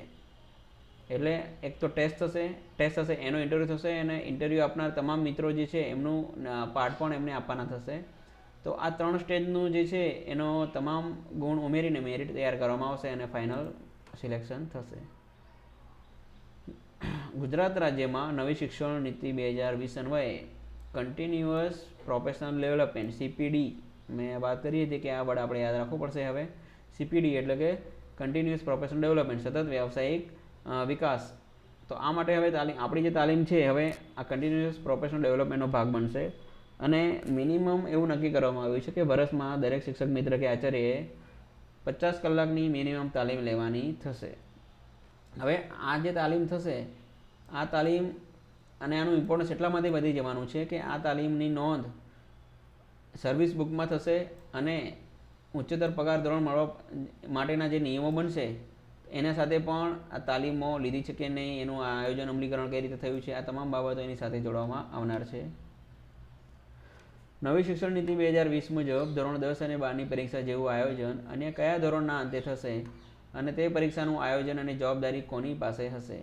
તો ધોરણ 3, 5 અને 8ના અંતે આવી પરીક્ષાઓ લેવામાં આવશે. ધોરણ 3, 5 અને 8, ધોરણ 3, 5 અને 8 હા આપણે ગોખી રાખવું પડશે કેમ કે બોર્ડ જેવી પરીક્ષા આના અંતે થવાની છે. આ પરીક્ષા કોણ લેવાનું છે? આ પરીક્ષા જે લેવાનું છે એ ફાઇનલી રાજ્ય પરીક્ષા બોર્ડ જ લેશે, પરંતુ GCRT અને ગુજરાત માધ્યમિક અને ઉચ્ચતર માધ્યમિક શિક્ષણ બોર્ડના સંકલનમાં રહીને રાજ્ય પરીક્ષા બોર્ડ આ પરીક્ષાનું આયોજન કરશે. બીજું અગત્યની માહિતી એ કે આ પરીક્ષા તમામ સરકારી અને ખાનગી શાળાના વિદ્યાર્થીઓએ પણ ફરજિયાત આપવાની થશે. નવી શિક્ષણ નીતિ 2020 મુજબ સ્પેશિયલ એજ્યુકેશન ઝોનની વાત છે, SEZ. હવે આ શબ્દ આપણને ખબર છે કે સ્પેશિયલ ઇકોનોમિક ઝોન બનતા હતા વ્યવસાય માટે. હવે આવી જ જે બાબત છે એ શિક્ષણમાં પણ પ્રવેશ કરી ચૂકી છે. સ્પેશિયલ એજ્યુકેશન ઝોન તૈયારની વાત નવી શિક્ષણ નીતિમાં કરેલી છે અને એને આ જે ભલામણ છે એને ગુજરાતમાં અમલ કરવા માટે ગુજરાતમાં શું વ્યવસ્થા થઈ છે? તો ગુજરાત રાજ્યમાં સ્કૂલ ઓફ એક્સલન્સ પ્રોજેક્ટ શરૂ થયો છે અને આ જે પ્રોજેક્ટ છે એ સ્પેશિયલ એજ્યુકેશન ઝોનની શરતો પૂર્ણ કરે છે. તેથી તેના અંતર્ગત સ્કૂલ ઓફ એક્સલન્સ પ્રોજેક્ટને જ ટાસ્ક ફોર્સે મંજૂરી આપેલી છે. આ પ્રોજેક્ટ હેઠળ શું થવાનું છે? તો ધોરણ 6 થી 12ના વિદ્યાર્થીઓને શિક્ષણ મળશે, પરંતુ આ શિક્ષણ નિવાસી શાળાઓમાં થવાનું છે. એટલે જે તે વિદ્યાર્થીઓ આ શાળામાં એન્ટ્રન્સ એની જે સ્પર્ધાત્મક પરીક્ષા આપીને આ શાળામાં પ્રવેશ મેળવશે તો તેને ધોરણ 6 થી 12 સુધી હોસ્ટેલમાં રહેવું પડશે ફરજિયાત રીતે. તેમજ આવી એક જે શાળા છે તો એક શાળાની અંદર 3000 બાળકો એક શાળાની અંદર ભણશે. આવું એક ખૂબ જ મોટું અને વિશાળ આયોજન રાજ્ય સરકારે કરેલું છે. તો એક શાળાની અંદર 3000 બાળકો ભણશે તો 33 જિલ્લા લેખે આ એક જિલ્લાની વાત છે હાલ પૂરતી. તો જિલ્લાની અંદર એક શાળા એવી બનશે સ્કૂલ ઓફ એક્સલન્સ, એમાં 3000 બાળકો હશે અને આવા 33 જિલ્લાઓનું ગણીએ તો અંદાજિત 1 લાખ બાળકોને સમાવવાનું રાજ્ય સરકારનું આયોજન છે. અને આવી શાળાઓમાં શિક્ષણ કોણ આપશે? તો શિક્ષકોની કોન્ટ્રાક્ટ ધોરણે ભરતી થવાની છે અને એ ભરતી માટેની જાહેરાત આવી પણ ચૂકી છે. હાલ ઓનલાઈન એડમિશન એના એપ્લિકેશન ફોર્મ ચાલુ પણ છે. નવી શિક્ષણ નીતિ 2020 મુજબ જે વિદ્યાર્થીઓ ધોરણ 10 પૂર્ણ થયા બાદ વિજ્ઞાન પ્રવાહમાં જવા માંગતા નથી તો આવા વિદ્યાર્થીઓ માટે માધ્યમિક કક્ષાએ કેવા ફેરફાર કરવામાં આવ્યા છે? તો આવા વિદ્યાર્થીઓ માટે માધ્યમિક કક્ષાએ ગણિત અને વિજ્ઞાન વિષયના વિકલ્પ તરીકે દૈનિક જીવનમાં ઉપયોગી હોય તેવું અંકગણિત અને સામાન્ય એટલે કે માનવ વિજ્ઞાન જીવન જેવા વિષયો અભ્યાસક્રમમાં ઉમેરવામાં આવશે. એટલે કે આખું ગણિત જે બીજ ગણિત અને આ ભૂમિતિની વાત કરીએ છીએ એ બધું હવે એમને ભણવાનું થશે નહીં અને એક નોર્મલ માનવ વિજ્ઞાન જેવું એક અલગ વિષય આપવામાં આવશે કે જેની અંદર જે ફિઝિક્સ, કેમેસ્ટ્રી જેવા વિષયો જે 10મામાં અત્યારે સમાવેશ થયેલા છે એ પણ એમને ભણવાના થશે નહીં. તો ખૂબ જ ગુડ ન્યૂઝ અને ખૂબ સારી વિદ્યાર્થીલક્ષી બાબત છે.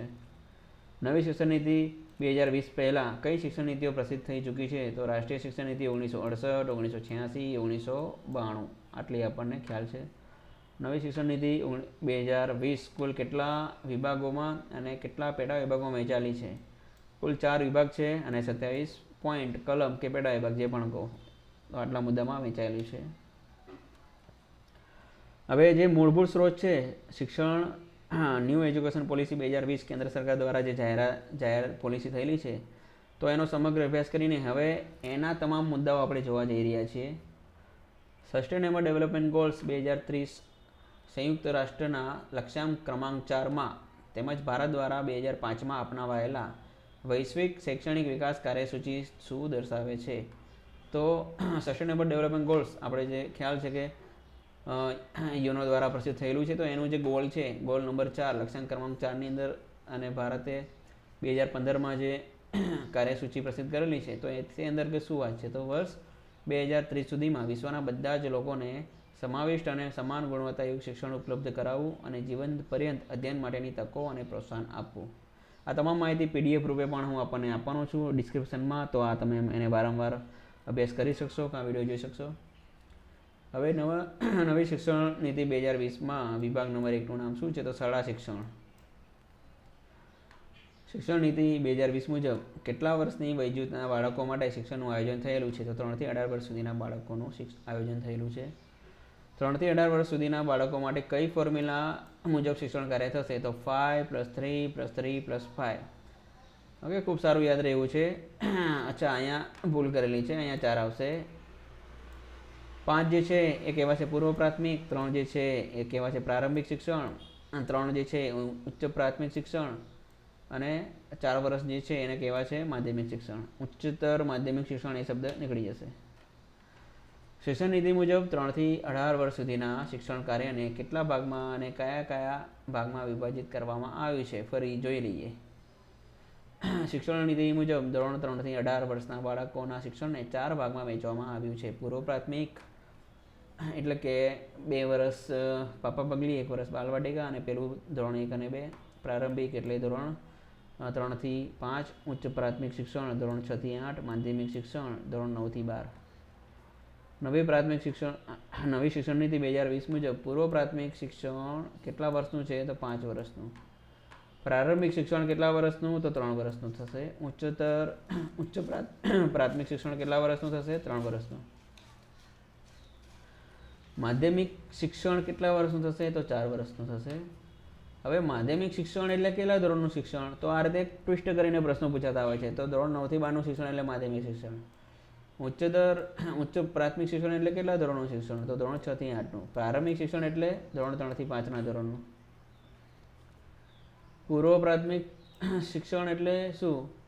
તો પાપા પગલીના 2 વર્ષ, બાલવાટિકાનું 1 વર્ષ, ધોરણ 1 અને 2 એમ કુલ 5 વર્ષનું શિક્ષણ એટલે પૂર્વ પ્રાથમિક શિક્ષણ.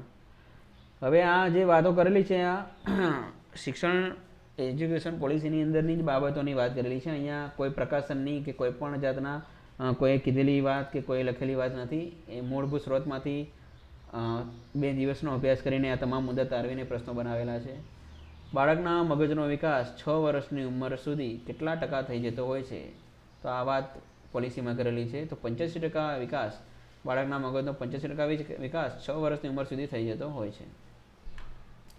નવી શિક્ષણ નીતિ 2020 મુજબ 8 વર્ષ સુધીના બાળકો માટે, 8 વર્ષ એટલે જન્મથી લઈને 8 વર્ષ સુધીના બાળકો માટે NCERT દ્વારા કયું સાહિત્ય તૈયાર કરવામાં આવશે? ખૂબ જ લાંબો શબ્દ છે. હવે આપણે વાંચી લઈએ. National curriculum and pedagogical framework for early ECCE. આ તો આપણને ખબર છે. ECC અહીંથી આપણે 2 ભાગ પાડી દઈએ. ECC early childhood care and education. Early childhood care and education. અને આટલું આપણે યાદ રાખવાનું રહે. તો national curriculum and pedagogical framework, તો આખા વર્ડનો આપણને હવે નામ આવડી જશે. National curriculum and pedagogical framework for early childhood care and education.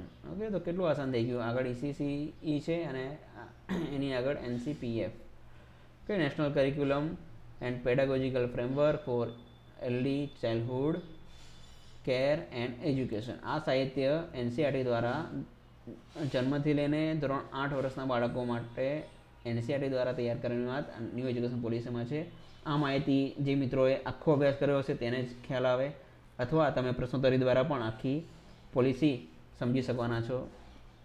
નવી શિક્ષણ નીતિ 2020 મુજબ 8 વર્ષ સુધીના બાળકો માટેનું શિક્ષણ કેટલા ભાગમાં વહેંચવામાં આવ્યું છે? તો આગળ જે વાત કરીએ આપણે NCPF ECCEની, તો એમાં 2 ભાગ પાડેલા છે. 0 થી 3 વર્ષમાં બાળકો માટેનું અલગ મટીરિયલ બનશે અને 3 થી 8 વર્ષના બાળકો માટેનું અલગ મટીરિયલ NCERT દ્વારા બનશે. આમ 2 વિભાગમાં વહેંચવામાં આવ્યું છે.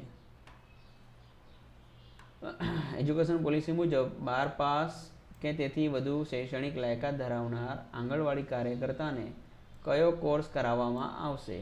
આ બાબત જે છે, હવે આપણે વાત કરી કે આંગણ પાપા પગલીનો જે કાર્યક્રમ છે, બાળકની ઉંમર 4 વર્ષ અને 5 વર્ષની જે હશે ત્યારે તેઓ પાપા પગલીમાં ભણશે. તો ત્યારે એમને શિક્ષણ કોણ આપવાના છે? આંગણવાડી કાર્યકર્તા. તો આંગણવાડી કાર્યકર્તાની અંદર 2 ભાગ પડેલા છે. કેટલાક આંગણવાડી કાર્યકર્તા 12 પાસથી વધુ ભણેલા છે અને કેટલાક આંગણવાડી કાર્યકર્તા 12 પાસ કરતાં ઓછું ભણેલા છે. તો જે મિત્રો આંગણવાડી કાર્યકર્તાઓ 12 પાસથી વધુ ભણેલા હશે તો તેમને 6 મહિનાનો સર્ટિફિકેટ કોર્સ કરાવવામાં આવશે. કયો? પ્રારંભિક બાળ સંભાળ અને શિક્ષણનો. એટલે એને કહી શકાય ECCE, early childhood care and education. આનો જે 6 મહિનાનો સર્ટિફિકેટ કોર્સ કરવામાં આવશે, ધોરણ 12 પાસ હોય તે. હવે ધોરણ 12 પાસ કરતાં ઓછો અભ્યાસ ધરાવતા હશે તો આવા આંગણવાડી કાર્યકર્તાને 1 વર્ષનો ડિપ્લોમા કરવામાં આવશે. તો આ આપણે ખાસ ધ્યાન રાખવાનું છે. જે આંગણવાડી કાર્યકર્તા ધોરણ 12 પાસથી ઓછું ભણેલા છે એમને 6 મહિનાનો સર્ટિફિકેટ કોર્સ કરાવવાનો થશે. 12 પાસથી ઓછું ભણેલા છે તો એમને 1 વર્ષનો ડિપ્લોમા કોર્સ કરવામાં આવશે. સબ્જેક્ટ એક જ છે, પ્રારંભિક બાળ સંભાળ અને શિક્ષણ, એટલે કે ECCE, early childhood care and education.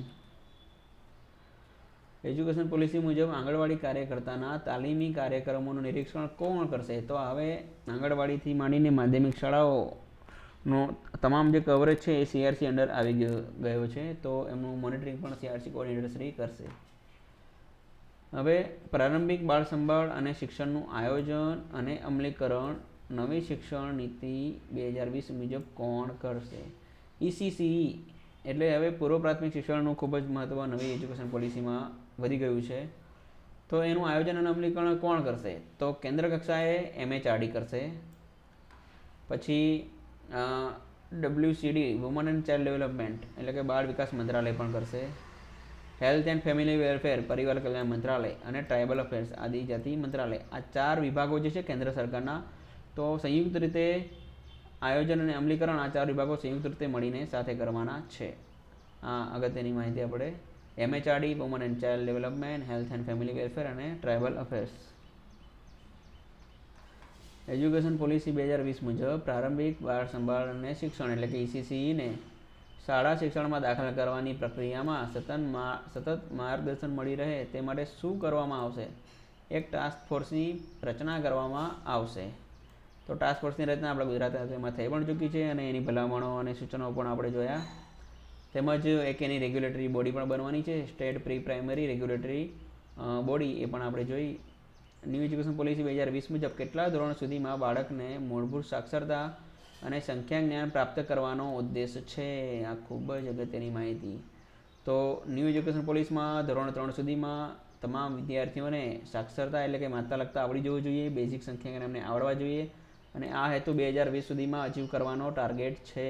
આ આપણે ખાસ પરીક્ષા લખેલી પોઈન્ટ ઓફ વ્યૂથી આપણને, અને ઇન્ટરવ્યૂ માટે પણ એજ્યુકેશન પોલિસી સમજવી ખૂબ જ અગત્યની.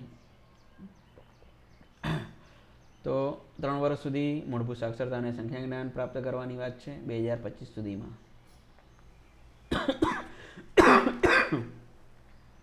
ન્યૂ એજ્યુકેશન પોલિસી 2020 મુજબ વાંચન લેખન અને અંકગણિત સિદ્ધિ મેળવવા માટે MHRD દ્વારા તાત્કાલિક ધોરણે શું કરવામાં આવશે? તો આ જે વાત થયેલી છે મૂળભૂત એજ્યુકેશન પોલિસીમાં છે, જેની જાણકારી એનો ડીપ અભ્યાસ કરવાથી જ જે વ્યક્તિને મળી શકે એમ છે.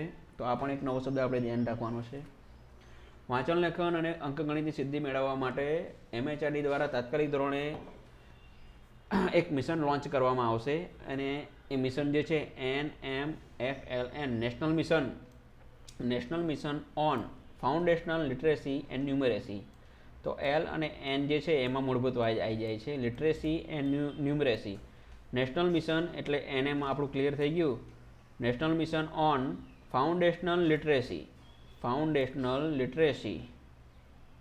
And numeracy. National mission on foundational literacy and numeracy. આ શબ્દ આપણે એને લગભગ ગોખી નાખવા પડે કે વારંવાર રિપીટ કરશું તો પણ આપણને યાદ રહે. તો વાંચન અને અંકગણિતમાં ઘણા બધા સર્વે થયા, એની અંદર વિદ્યાર્થીઓની ઘણી કચાશ નીકળતી હોય છે. તો તાત્કાલિક ધોરણે national mission on foundational literacy and ન્યુમરેસીની રચના કરવાની વાત છે. એજ્યુકેશન પોલિસી મુજબ સાર્વત્રિક સાક્ષરતા અને સંખ્યા જ્ઞાન કયા વર્ષ સુધી પ્રાપ્ત કરી લેવાનો લક્ષ્યાંક રાખવામાં આવ્યો છે? સાર્વત્રિક સાક્ષરતા એટલે આની અંદર પ્રૌઢ શિક્ષણની પણ વાત છે. 2025 સુધીમાં અચીવ કરવાનો ટાર્ગેટ રાખવામાં આવ્યો છે. હવે એજ્યુકેશન પોલિસીમાં વિદ્યાર્થી શિક્ષકનો ગુણોત્તર કેટલો રહેશે એવી ભલામણ કરવામાં આવી છે. તો આની ન્યૂ એજ્યુકેશન પોલિસીમાં 30:1 એટલે કે એક શિક્ષક દીઠ 30 વિદ્યાર્થીઓ જે છે એનાથી પણ ધીરે ધીરે આ રેશિયો ઓછો થાય એવી વાત ન્યૂ એજ્યુકેશન પોલિસીમાં કરવામાં આવી છે. અને આની અંદર બીજી વાત પણ છે. ન્યૂ એજ્યુકેશન પોલિસીમાં એવી વાત કરેલી છે કે જે સોશિયલી અને ઇકોનોમિકલી જે ડિસએડવાન્ટેજ એટલે કે વંચિત વિદ્યાર્થીઓ જે છે એમના માટે શિક્ષણ વિદ્યાર્થી ગુણોત્તરમાં શું ફેરફાર કરવાની વાત કરી છે. તો આવા બાળકો માટે શિક્ષક વિદ્યાર્થીનો રેશિયો છે તો એ 25 કરતાં પણ ઓછો થાય એવી વાત કરવામાં આવી છે. 25 જ છે એવી વાત નથી કરી, 25 કરતાં પણ એક શિક્ષક દીઠ 25 કરતાં પણ ઓછો થાય દિન પ્રતિદિન તેવી વ્યવસ્થા કરવાની વાત કરી છે. અને અહીં પણ મૂળ જે વાત છે એમાં 30 કરતાં ઓછું રેશિયો બને એવી વાત કરેલી છે. નવી શિક્ષણ નીતિ 2020 મુજબ પૂર્વ પ્રાથમિક શિક્ષણ ઉપલબ્ધ ન હોવાને કારણે ધોરણ 1માં પ્રવેશ મેળવનાર બાળક અન્ય વિદ્યાર્થીઓ કરતાં પાછળ રહી જાય છે આવી વાત કરી છે. આપણને ખ્યાલ છે કે આંગણવાડીમાં બાળક ભણેલું હોતું નથી અને સીધું ધોરણ 1માં પ્રવેશ મેળવે છે. ના એને એબી કક્કો આવડે છે, ના એને એકડા આવડે છે. તો જે તે અને પ્રજ્ઞાનું અમલીકરણ ધોરણ 1-2માં થઈ જતું હોય છે. તો જે તે શિક્ષક મિત્રો માટે ખૂબ જ અઘરો વિષય બની જતો હોય છે. તો એના નિરાકરણ માટે નવી એજ્યુકેશન પોલિસીમાં ખૂબ જ સારી વાત કરી છે. તો આવા વિદ્યાર્થીઓ માટે શું થશે? તો એનસીઈઆરટી અને જીસીઈઆરટી દ્વારા ટૂંકા ગાળાના 3 મહિનાનું રમતગમત આધારિત શાળા તૈયારી મોડ્યુલ તૈયાર થશે અને આવા વિદ્યાર્થીઓને એ આપવામાં આવશે, જેથી કરીને જે વિદ્યાર્થીઓ છે એનો જે કચાશ જે છે એ અન્ય વિદ્યાર્થીઓના લેવલ પ્રમાણે સોલ્વ થઈ જાય અને તે વિદ્યાર્થી એનસીઈઆરટી અને પ્રજ્ઞાના અભ્યાસક્રમને આધારે પોતાને અનુકૂળ બને એવી આ વાત છે. તો એના માટે આ એક નવો વર્ડ આપણે યાદ રાખવો, શાળા તૈયારી મોડ્યુલ. બરાબર છે. જેને પૂર્વ પ્રાથમિક શિક્ષણ મેળવ્યું જ નથી અને ધોરણ 1માં એડમિશન મેળવી લીધું આરટી પ્રમાણે ઉંમરના આધારે, તો એ માટે શું કરવાનું? તો આ બહુ મૂંઝવણનો વિષય છે. તો એના માટે એનસીઈઆરટી અને જીસીઈઆરટી દ્વારા 3 મહિનાનું રમતગમત આધારિત શાળા તૈયારી મોડ્યુલ તૈયાર થશે. એનએસએસઓ નેશનલ સેમ્પલ સર્વે ઓર્ગેનાઇઝેશન દ્વારા વર્ષ 17-18માં કરવામાં આવેલ 75માં ઘરેલું સર્વે એટલે કે ડોમેસ્ટિક સર્વે કહેવાય આને. તો 75મો જે ડોમેસ્ટિક સર્વે કર્યો તો એમાં ભારતમાં 6 થી 17 વર્ષની વય જૂથના અને શાળાએ ન આવતા બાળકોની સંખ્યા કેટલી જણાઈ? તો 3.22 કરોડ બાળકો એટલા મળ્યા કે જેઓ શાળાએ આવતા જ નથી. ખૂબ જ ગંભીર વિષય અને સર્વેનો ડેટા છે આ. શિક્ષણ નીતિ 2020 મુજબ પૂર્વ પ્રાથમિકથી માધ્યમિક સ્તરે 100% કુલ નોંધણી સ્તરને પ્રાપ્ત કરવાનું લક્ષ્ય કયા વર્ષ સુધીમાં પ્રાપ્ત કરવાનું આયોજન છે? 100% પૂર્વ પ્રાથમિક એટલે આપણને ખ્યાલ છે પૂર્વ પ્રાથમિક એટલે આંગણવાડીથી શરૂ કરીને માધ્યમિક સ્તરે જે વિદ્યાર્થી થાય તેમાં ઘણા બધા વિદ્યાર્થીઓ વચ્ચે ભણવાનું છોડી જતા હોય છે. તો આ બાળકો ભણવાનું છોડે જ નહીં અને જેમ 50 બાળકો પૂર્વ પ્રાથમિકમાં જોડાય અને માધ્યમિક પણ એ જ 50 બાળકો છેક સુધી શિક્ષણ કાર્ય પૂરું કરે, તો એવું લક્ષ્ય 2030 સુધીમાં 100% અચીવમેન્ટ એટલે કે ગ્રોસ એનરોલમેન્ટ રેશિયોને પ્રાપ્ત કરવાનું લક્ષ્ય 2030 સુધી રાખવામાં આવ્યું છે. એજ્યુકેશન પોલિસી 2020 મુજબ ધોરણ 6 થી 8 દરમિયાન અભ્યાસક્રમ રસપ્રદ બને તે માટે કયા કયા કાર્યો ઉમેરવામાં આવે છે? ખૂબ મજાની વાત છે. ધોરણ 6 થી 8ની અંદર સુથારી કામ, ઇલેક્ટ્રિક વર્ક, મેટલ વર્ક, બાગકામ, માટીકામ વગેરે જેવા અનુભવો કમ્પલસરી લેવા પડશે અને આના માટે જે તે વર્ષમાં 10 દિવસ અલગથી ફાળવવાની પણ જોગવાઈ છે. આપણે આગળ જોઈશું. ખૂબ સારું એવું વિદ્યાર્થીઓને મજા આવવાની છે. આ અત્યારે હાલ આપણે જે સાયન્સ ફેર હોય છે અને એની અંદર આ બધા કામ થતા પણ આ બધું એક દિવસ પૂરતું મર્યાદિત હોય છે. હવે આ કામ માટે ખૂબ જ સમય પણ લીગલી બાળકોને મળવાનો છે. ન્યૂ એજ્યુકેશન પોલિસી 2020 મુજબ ધોરણ 6 થી 8 દરમિયાન બાળકો કેટલા દિવસ દફતર વગરના તાસમાં ભાગ લેશે? આ એક નવી વ્યવસ્થા થવા જઈ રહી છે. 10 દિવસ જે તે વર્ષમાં 6ઠ્ઠામાં, 7મામાં અને 8મામાં 10 દિવસ એવા મળશે જ્યારે દફતર લાવવાનું નથી. આ 10 દિવસમાં શું કામ કરશે વિદ્યાર્થીઓ? તો આ 10 દિવસમાં સ્થાનિક સુથારને મળશે, માળીને મળશે, કુંભાર કલાકારોને મળશે. તેઓ પોતે ત્યાં જશે, શાળા વ્યવસ્થા કરશે અથવા એમને શાળામાં બોલાવશે અને સ્થાનિક નિષ્ણાતોના માર્ગદર્શનમાં આવી તાલીમ મેળવશે. તો આ એક ખૂબ જ સારો એવો પ્રોજેક્ટ છે. વિદ્યાર્થીઓને પ્રોફેશનલ ડેવલપમેન્ટ માટે આ ખૂબ જ કામ આવશે ભવિષ્યમાં. નવી શિક્ષણ નીતિ 2020 મુજબ ધોરણ 10 અને 12ની બોર્ડની પરીક્ષાઓ જે છે એવી પરીક્ષાઓ બીજા કયા ધોરણમાં હવે લેવાશે? તો ધોરણ 3, 4 અને 8ના અંતે આવી પરીક્ષા લેવામાં આવશે. ધોરણ 3, 4 અને 8ના અંતે આ આપણે ધ્યાન રાખવાનું છે. શિક્ષણ નીતિ 2020 મુજબ માનવ સંસાધન વિકાસ એટલે કે MHRD હેઠળ પ્રમાણભૂત રાષ્ટ્રીય મૂલ્યાંકન કેન્દ્ર સ્થાપિત કરવાનો પ્રસ્તાવ છે. MHRD હેઠળ પ્રમાણિત રાષ્ટ્રીય મૂલ્યાંકન કેન્દ્ર સ્થાપિત કરવાનો પ્રસ્તાવ છે. આ પણ ખૂબ અગત્યનું નામ છે અને વારંવાર હવે જેમ એડેપ્સના નામ પૂછાય છે, જેમ દીક્ષાનું ફૂલ ફોર્મ પૂછાય છે, એમ હવે પરખનું ફૂલ ફોર્મ પૂછાય કરશે દરેક પરીક્ષામાં. તો એ પરખ એટલે શું છે? રાષ્ટ્રીય મૂલ્યાંકન કેન્દ્રની સ્થાપના થવાની છે MHRD હેઠળ. તો પરખનું ફૂલ ફોર્મ આપણે જોઈએ તો performance P for performance assessment review and okay and અહીં એનો કોઈ અહીંયા શબ્દ નથી લીધો. પછી analysis of knowledge for holistic development માટે એક જ વર્ડ છે H, એટલે performance assessment and review. Performance assessment review and analysis of knowledge for holistic development. આ વર્ડ આપણે યાદ રાખવો પડશે. આ શું છે? પરખ એટલે શું છે? રાષ્ટ્રીય મૂલ્યાંકન કેન્દ્ર છે જે MHRD હેઠળ સ્થપાવવાનું છે. Performance assessment review and analysis. Performance assessment review and analysis of knowledge for holistic development. Performance assessment review for and analysis of knowledge for holistic development. નવી શિક્ષણ નીતિ 2020 મુજબ રાષ્ટ્રીય મૂલ્યાંકન કેન્દ્ર પરખ. ઓકે, રાષ્ટ્રીય મૂલ્યાંકન કેન્દ્ર એટલે પરખ. આવું ફ્લેશ થવું જોઈએ આપણા માઇન્ડમાં. હેઠળ કયા સર્વેનો પણ સમાવેશ થશે? તો આપણને ખબર છે SAS સ્ટેટ અચીવમેન્ટ સર્વે, નેશનલ અચીવમેન્ટ સર્વે, આ GCRT ડાયટ દ્વારા આપણે લઈએ છીએ. એનું હવે સમાવેશ પરખ રાષ્ટ્રીય મૂલ્યાંકન કેન્દ્ર જે છે પરખ હેઠળ આ સર્વે પણ એના અંડર આવી જશે. CPDની આપણે અગાઉ પણ વાત કરી, ટાસ્ક ફોર્સની જ્યારે વાત કરી હતી કે એજ્યુકેશન પોલિસી મુજબ શિક્ષકોએ ઓછામાં ઓછા કેટલા કલાકની સતત વ્યવસાય તાલીમ એટલે કે કન્ટિન્યુઅસ પ્રોફેશનલ ડેવલપમેન્ટની તાલીમ લેવી પડશે? 50 કલાક દર વર્ષે લેવા પડશે મિનિમમ. હવે ન્યૂ એજ્યુકેશન પોલિસી 2020 મુજબ વર્ષ 2030 સુધીમાં શિક્ષક માટેની મિનિમમ લાયકાત શું હશે? 4 વર્ષનું ઇન્ટિગ્રેટેડ B.Ed ફરજિયાત હશે. અચ્છા, તો આ એક નવો કન્સેપ્ટ આવવાનો છે અને અમુક સંસ્થા આ કોર્સ લોન્ચ કરી શકશે. તમામ કોલેજ આ કામ નહીં કરી શકે. ધરખમ ફેરફાર થવાનો છે હવે શિક્ષણ ક્ષેત્રમાં. 4 વર્ષનો ઇન્ટિગ્રેટેડ B.Ed કમ્પલસરી જોઈશે 2030 સુધીમાં. નવી શિક્ષણ નીતિ 2020 મુજબ NCTE દ્વારા national council of teacher education દ્વારા NCERT સાથે પરામર્શ કરી રાષ્ટ્રીય અભ્યાસક્રમ રૂપરેખા કયા વર્ષ સુધીમાં તૈયાર કરવામાં આવશે? આ પણ હવે નવો વર્ડ આપણે ધ્યાન રાખવાનો છે. 2021 સુધીમાં જ આ કામ કરી દેવાનું છે. તો રાષ્ટ્રીય અભ્યાસક્રમ રૂપરેખા એટલે કે આપણે NCF 2005 તરીકે ઓળખીએ છીએ, એ પછીનો કોઈ વર્ડ આપણને ખબર નથી અભ્યાસક્રમની રૂપરેખા માટે. તો હવે જેમ NCF 2005 આપણે જે યાદ કરીએ છીએ એ રીતે NCFTE એટલે કે નેશનલ કરિક્યુલમ ફ્રેમવર્ક. NCFનું તો આપણે ફૂલ ફોર્મ ખબર જ છે, national curriculum framework for teacher education. આ બે વસ્તુ આપણને અલગથી યાદ રાખવાની છે. ઓકે, નેશનલ NCFTE NCF 2005ની પાછળ NCFTE લગાડી દો એટલે આપણને યાદ રહેશે. અને આ 2021 તરીકે ઓળખાશે અને એ 2021 સુધીમાં આ ફ્રેમવર્ક બનાવી પણ દેવાની છે. તો NCFTE national curriculum framework for teacher education 2021 સુધી બનાવી દેવાની છે. અને આના માટે કોણ કાર્ય કરશે? તો NCTE સાથે મળીને આ કાર્ય કરવાનું છે. હવે શબ્દ આવી ગયો NCFTE એટલે કે national curriculum framework for teacher education.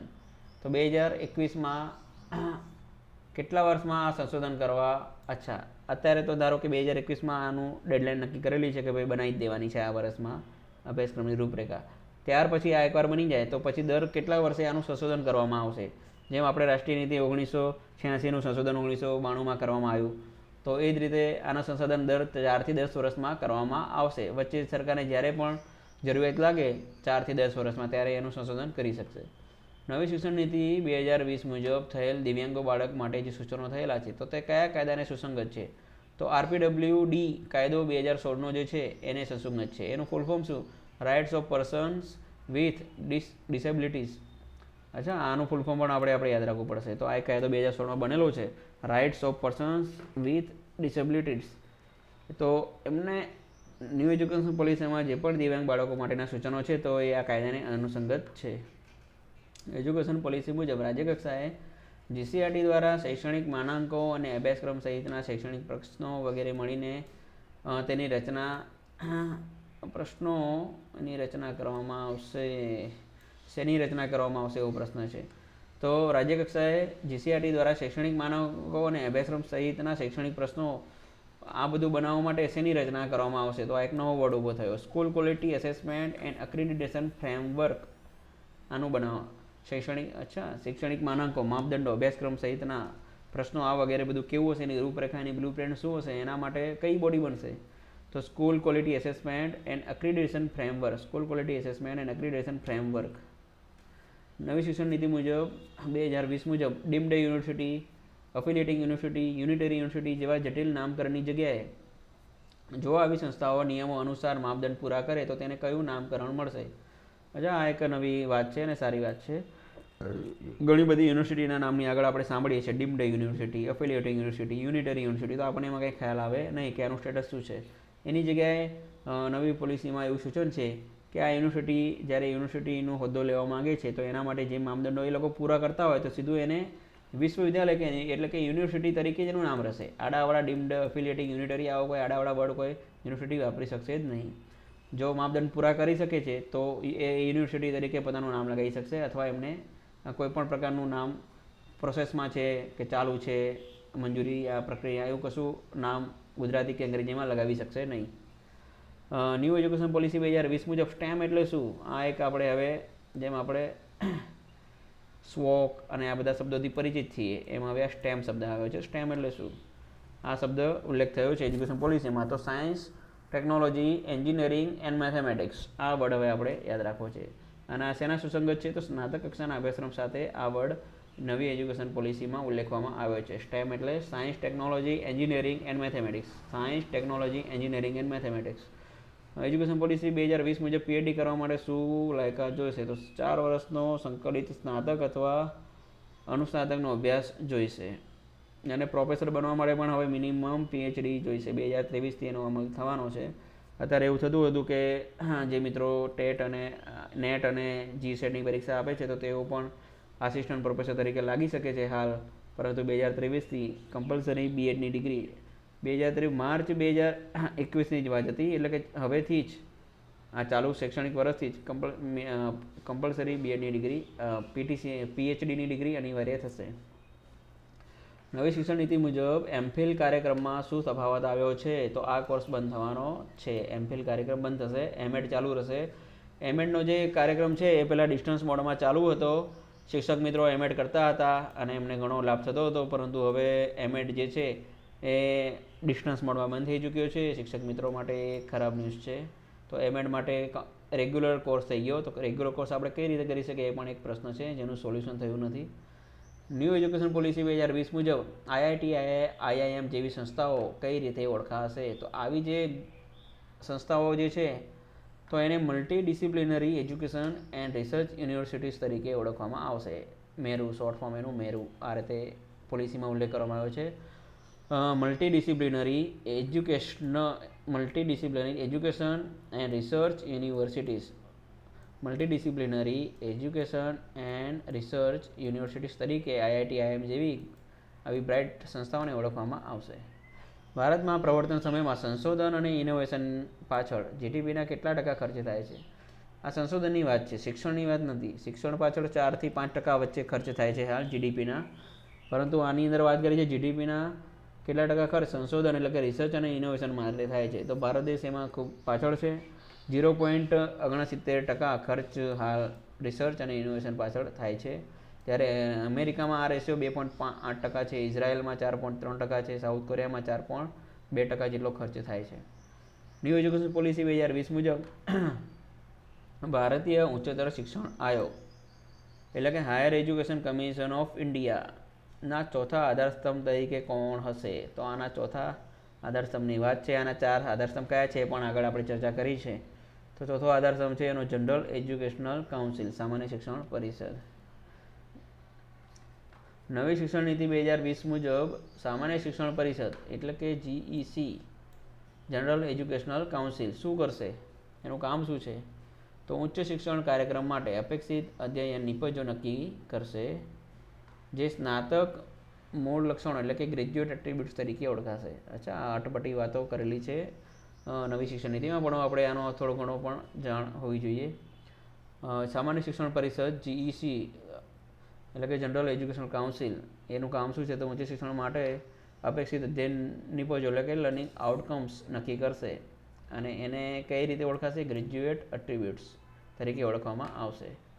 General education council એટલે કે સામાન્ય શિક્ષણ પરિષદ કયું શિક્ષણ માળખું તૈયાર કરશે? તો શિક્ષણ માળખું તૈયાર કોણ કરશે? તો એ સામાન્ય શિક્ષણ પરિષદ કરશે, જીઈસી જનરલ એજ્યુકેશનલ કાઉન્સિલ.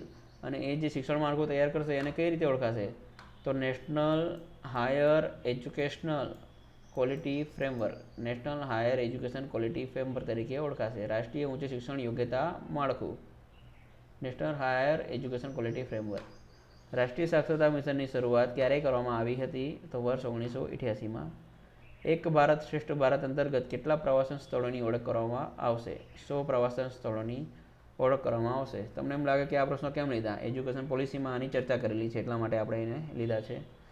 નવી એજ્યુકેશન પોલિસી 2020 મુજબ MHRDને ફરીથી શું નામ આપવાનું સૂચન કરવામાં આવ્યું છે? ખૂબ જ અગત્યની વાત છે. હવે MHRDનું નામ શિક્ષણ મંત્રાલય થશે, ભલામણ કરી છે. હવે થશે કે કેમ એ અલગ પ્રશ્ન છે, પરંતુ નવી એજ્યુકેશન પોલિસી 2020માં આવી વાત કરી ચૂક્યા છે કે માનવ સંસાધન અને વિકાસ મંત્રાલયને ફક્ત અને ફક્ત શિક્ષણ મંત્રાલયને નામ આપવામાં આવે. શિક્ષણનો ખર્ચની વાત કરીએ. આગળ આપણે ઇનોવેશન અને રિસર્ચ ઉપર ભારત કેટલા ટકા ખર્ચ કરે છે જીડીપીના? તો 0.69ની આપણે વાત કરી, પરંતુ શિક્ષણમાં કેટલો ખર્ચ થાય છે? જીડીપીના 4.43% ખર્ચ થાય છે. અને અપેક્ષિત કેટલું છે? 6% જેટલો ખર્ચ થવો જોઈએ એટલું એજ્યુકેશન પોલિસીમાં વાત કરી છે, પરંતુ તેની જગ્યાએ હાલ 4.43% ખર્ચ થાય છે. ઇનોવેશન પાછળ 0.69% જેટલો ખર્ચ જીડીપીના થતો હોય છે. હવે નવી શિક્ષણ નીતિ 2020 મુજબ મૂળ સાક્ષરતા અને સંખ્યા જ્ઞાન શીખવા માટેના ઉચ્ચ ગુણવત્તાવાળા સંસાધનો માટે કયા ડિજિટલ પ્લેટફોર્મ પર રાષ્ટ્રીય જ્ઞાન મંડળ ઉપલબ્ધ કરાવવામાં આવશે? તો ડિજિટલ પ્લેટફોર્મ જે છે હાલ દીક્ષાનો ઉપયોગ કરીએ છીએ એનો જ યુઝ કરવામાં આવશે. દીક્ષા એટલે digital infrastructure for knowledge sharing. ઠીક છે, digital, D for digital, I for infrastructure, K for knowledge, S for sharing, એટલે આ કમ્બાઈન છે. એટલે digital infrastructure knowledge sharing, digital infrastructure for knowledge sharing એનો યુઝ થશે. નવી શિક્ષણ નીતિ 2020 મુજબ બાળકોના આરોગ્ય માટે અને નિયમિત આરોગ્ય તપાસ થાય તે માટે શું આયોજન છે? તો તમામ વિદ્યાર્થીઓને આરોગ્ય કાર્ડ આપવામાં આવશે. નવી શિક્ષણ નીતિ 2020 મુજબ સામાજિક આર્થિક રીતે વંચિત જૂથોના શિક્ષણ માટે શું આયોજન છે? તો તે માટે મુક્ત દૂરસ્થ એટલે કે ઓપન સ્કૂલનું આયોજન છે. National institute of open school, state open school ને વધુ સક્ષમ અને બળવત્તર બનાવવામાં આવશે, જેથી કરીને શાળામાં રૂબરૂ હાજર ન રહી શકે તેવા વિદ્યાર્થીઓને પણ શિક્ષણ આપી શકાય. પોલિસી મુજબ નેશનલ ઇન્સ્ટિટ્યૂટ ઓફ સ્કૂલ અને ઓપન સ્કૂલ અને સ્ટેટ ઓપન સ્કૂલમાં હાલના કાર્યક્રમો ઉપરાંત બીજા કયા શૈક્ષણિક કાર્યક્રમો ઉપલબ્ધ કરવામાં આવશે? આ ઓપન સ્કૂલની વાત છે. એ ચાહે નેશનલ હોય, સ્ટેટની હોય, તો ઓપન સ્કૂલ, ડિસ્ટન્સ લર્નિંગ સ્કૂલની અંદર શું થશે? શું નવું એડિશન થવાનું છે? તો એજ્યુકેશન પોલિસીમાં 3 સ્તરના અભ્યાસક્રમ ઉમેરવામાં આવશે, જેને એ સ્તર, બી સ્તર અને સી સ્તર તરીકે ઓળખવામાં આવશે. એ સ્તરની અંદર ધોરણ 3, 5 અને 8ની સમકક્ષના અભ્યાસક્રમ ઉમેરવામાં આવશે. બી સ્તરમાં ધોરણ 10 અને 12ની સમકક્ષના અભ્યાસક્રમ ઉમેરવામાં આવશે. અને સી સ્તરમાં વ્યવસાયિક શિક્ષણ અભ્યાસક્રમ, સાક્ષરતા અને જીવન સમૃદ્ધિ અભ્યાસક્રમ ઉમેરવામાં આવશે. તો ઓપન સ્કૂલની અંદર 3 ભાગ છે, એ, બી અને સી. એની અંદર 3, 5 અને 8ના લેવલના અભ્યાસક્રમ, બીની અંદર 10 અને 12 અને માધ્યમિક લેવલના અભ્યાસક્રમ, સીની અંદર વ્યવસાયિક, સાક્ષરતા વગેરે. પોલિસી મુજબ ભૂતપૂર્વ વિદ્યાર્થીઓ અને સ્થાનિક સમુદાયના વરિષ્ઠ નાગરિકોની ઓળખ માટે શું કાર્ય થશે? તે માટે સાક્ષર સ્વયંસેવકો, સેવાનિવૃત્ત વૈજ્ઞાનિકો, સરકારી અર્ધ સરકારી કર્મચારીઓ, ભૂતપૂર્વ વિદ્યાર્થીઓ અને શિક્ષકોની વિસ્તૃત માહિતીનો સંગ્રહ ડેટા બેંક તરીકે બનાવવામાં આવશે. પોલિસી મુજબ ત્રિભાષા સૂત્રનો અમલ ચાલુ રહેશે કે નહીં? ત્રિભાષા સૂત્રનો અમલ ચાલુ રહેશે અને કોઈપણ રાજ્ય પર એને થોપવાનો પ્રયાસ કરવામાં આવશે નહીં. જેમ કે સાઉથની વાત છે તો ત્યાં આ મુદ્દાના લઈને થોડી મૂંઝવણો હતી, પરંતુ પોલિસીમાં એવો કોઈ ઉલ્લેખ નથી કે કમ્પલસરી એના ઉપર થોપી દેવામાં આવશે આ સૂત્ર. એજ્યુકેશન પોલિસી 2020 મુજબ તમામ વિદ્યાર્થીઓ પાસે ધોરણ 6 થી 12ના સમયગાળા દરમિયાન ભારતની શાસ્ત્રીય ભાષા અને તેનું સાહિત્ય શીખવા માટે ઓછામાં ઓછા કેટલા વર્ષનો વિકલ્પ રહેશે? જો આ એક ખૂબ અગત્યની વાત છે કે જે અત્યાર સુધી હાલના કોઈ પોલિસીમાં આની વાત નથી થઈ. તો ભારતીય ભાષાની વાત છે, શાસ્ત્રીય ભાષા એટલે કે સંસ્કૃત વગેરે. તો તેનું જે વિદ્યાર્થીને એવી ઈચ્છા થાય ધોરણ 6થી લઈને 12 સુધી કે ભાઈ મારે આનો સ્પેશિયલ અભ્યાસ કરવો છે, તો એમનું વચ્ચે એમને 2 વર્ષનો ગેપ મળશે. ધારો કે 7મા વિદ્યાર્થીઓ 9મામાં વિદ્યાર્થીઓ આવેલો એને 2 વર્ષની ગેપ જોઈએ છે, 1 વર્ષની કે 2 વર્ષની કે 6 મહિનાની કે 1 મહિના, તો આવી એક ગેપ લઈ શકે છે અને પોતાનો આખો અભ્યાસ પૂરો કરીને પાછો રેગ્યુલર જે 10મા ધોરણનું 11 ધોરણનું શિક્ષણ ચાલુ કરી શકે છે. આવી પણ એક સ્પેશિયલ જોગવાઈ કરેલી છે. એજ્યુકેશન પોલિસી મુજબ માધ્યમિક કક્ષાએ વિદ્યાર્થીઓને ભારતીય ભાષાઓ અને અંગ્રેજી ભાષા તો શીખવામાં આવે જ છે. ગુજરાતી, હિન્દી કે રાજ્યની જે ભાષા છે એ તો શીખવામાં આવે છે. અંગ્રેજી વિષય પણ દરેક રાજ્યમાં છે. એ સિવાય પણ માધ્યમિક કક્ષાએ કઈ ભાષા શીખવાનો વિકલ્પ માધ્યમિકના વિદ્યાર્થીઓ, માધ્યમિક કક્ષા એટલે હવે શું કઈ કક્ષા કહેવાશે? 9, 10, 11 અને 12 આ 4 વર્ષનું શિક્ષણ માધ્યમિક શિક્ષણ કહેવાશે. અને આ 4 વર્ષ દરમિયાન જો વિદ્યાર્થીને ભારતીય ભાષા અને અંગ્રેજી ભાષા સિવાય કઈ ભાષા શીખવાના ઓપ્શન મળશે તો કોરિયન, જાપાનીઝ, થાઈ, ફ્રેન્ચ, જર્મન, સ્પેનિશ, પોર્ટુગીઝ અને રશિયન આવી ભાષાઓ પણ શીખવાના ઓપ્શન મળશે. એજ્યુકેશન પોલિસી મુજબ સાંભળવાની ખામી ધરાવતા વિદ્યાર્થીઓ માટે શું આયોજન છે? તો આ માટે સમગ્ર દેશમાં ભારતીય સાંકેતિક ભાષા ઇન્ડિયન સાઇન લેંગ્વેજનું પ્રમાણીકરણ કરેલી આવૃત્તિ તૈયાર કરવામાં આવશે. ન્યૂ એજ્યુકેશન પોલિસી મુજબ ગણિત અને ગાણિતિક કૌશલ્યો શીખવવાની શરૂઆત કઈ કક્ષાએથી શરૂઆત કરવામાં આવશે? તો આ બધું પૂર્વ પ્રાથમિક તબક્કાથી જ હવે થવાનું છે. પૂર્વ પ્રાથમિક તબક્કો એટલે ધોરણ 3 વર્ષનું બાળક પૂરું થાય એટલે પૂર્વ પ્રાથમિક એટલે ધોરણ 4થી એનું જે શિક્ષણ શરૂ થવાનું છે ત્યારથી જ ગણિત અને ગાણિતિક કૌશલ્યો એને શીખવવાની શરૂઆત થવાની છે. પોલિસી મુજબ કોમ્પ્યુટર માટે હાલ આપણને ખબર છે કે એપ અને વેબસાઇટનો જમાનો છે. તો બાળકોને એના માટે તૈયાર કરવા માટે કોડિંગનું જ્ઞાન હોવું ખૂબ જરૂરી છે. તો કોડિંગનું જ્ઞાન જે છે એ કઈ કક્ષાથી આપવાનું શરૂ થશે? તો ધોરણ 9થી જ એટલે કે માધ્યમિક કક્ષાએથી કોડિંગનું જે શિક્ષણ છે એ જે તે સિલેબસની અંદર જ એનો સમાવેશ કરી લેવામાં આવવાનો છે. એટલે કોડિંગ શીખવું જરૂરી છે, આજે રિક્વાયરમેન્ટ છે સમયની. તો માધ્યમિક કક્ષાએથી કીધું છે તો માધ્યમિક કક્ષા એટલે ધોરણ 9થી 12 એટલે ધોરણ 9થી જ આ કોડિંગનો અભ્યાસક્રમ સિલેબસમાં થશે. પોલિસી મુજબ ધોરણ 10 અને 12ની બોર્ડની પરીક્ષા વિશે શું આયોજન છે? તો ધોરણ 10 અને 12ની બોર્ડની પરીક્ષા ચાલુ રહેશે, પરંતુ જે વિદ્યાર્થીને ઘણા વિષયોમાંથી મનગમતા વિષય પસંદ કરવાની છૂટ આપવામાં આવશે, જેથી કરીને વિદ્યાર્થીને પરીક્ષામાં નાપાસ થવાનો ડર ન રહે અને મનગમતા વિષય ભણવાની છૂટ મળે. તેમજ વર્ષ દરમિયાન 2 વખત બોર્ડની પરીક્ષા આપવા દેવામાં આવશે. પહેલી પરીક્ષા જો એ આપશે અને જો એ પાસ થશે તો એને બીજી પરીક્ષા આપવાની કોઈ જરૂર નથી, પરંતુ પહેલી પરીક્ષા જો આપશે અને એમાં નાપાસ થશે તો એને જે તે સુધારા માટે બીજી પરીક્ષા આપવાની પણ તક આપવામાં આવશે. નવી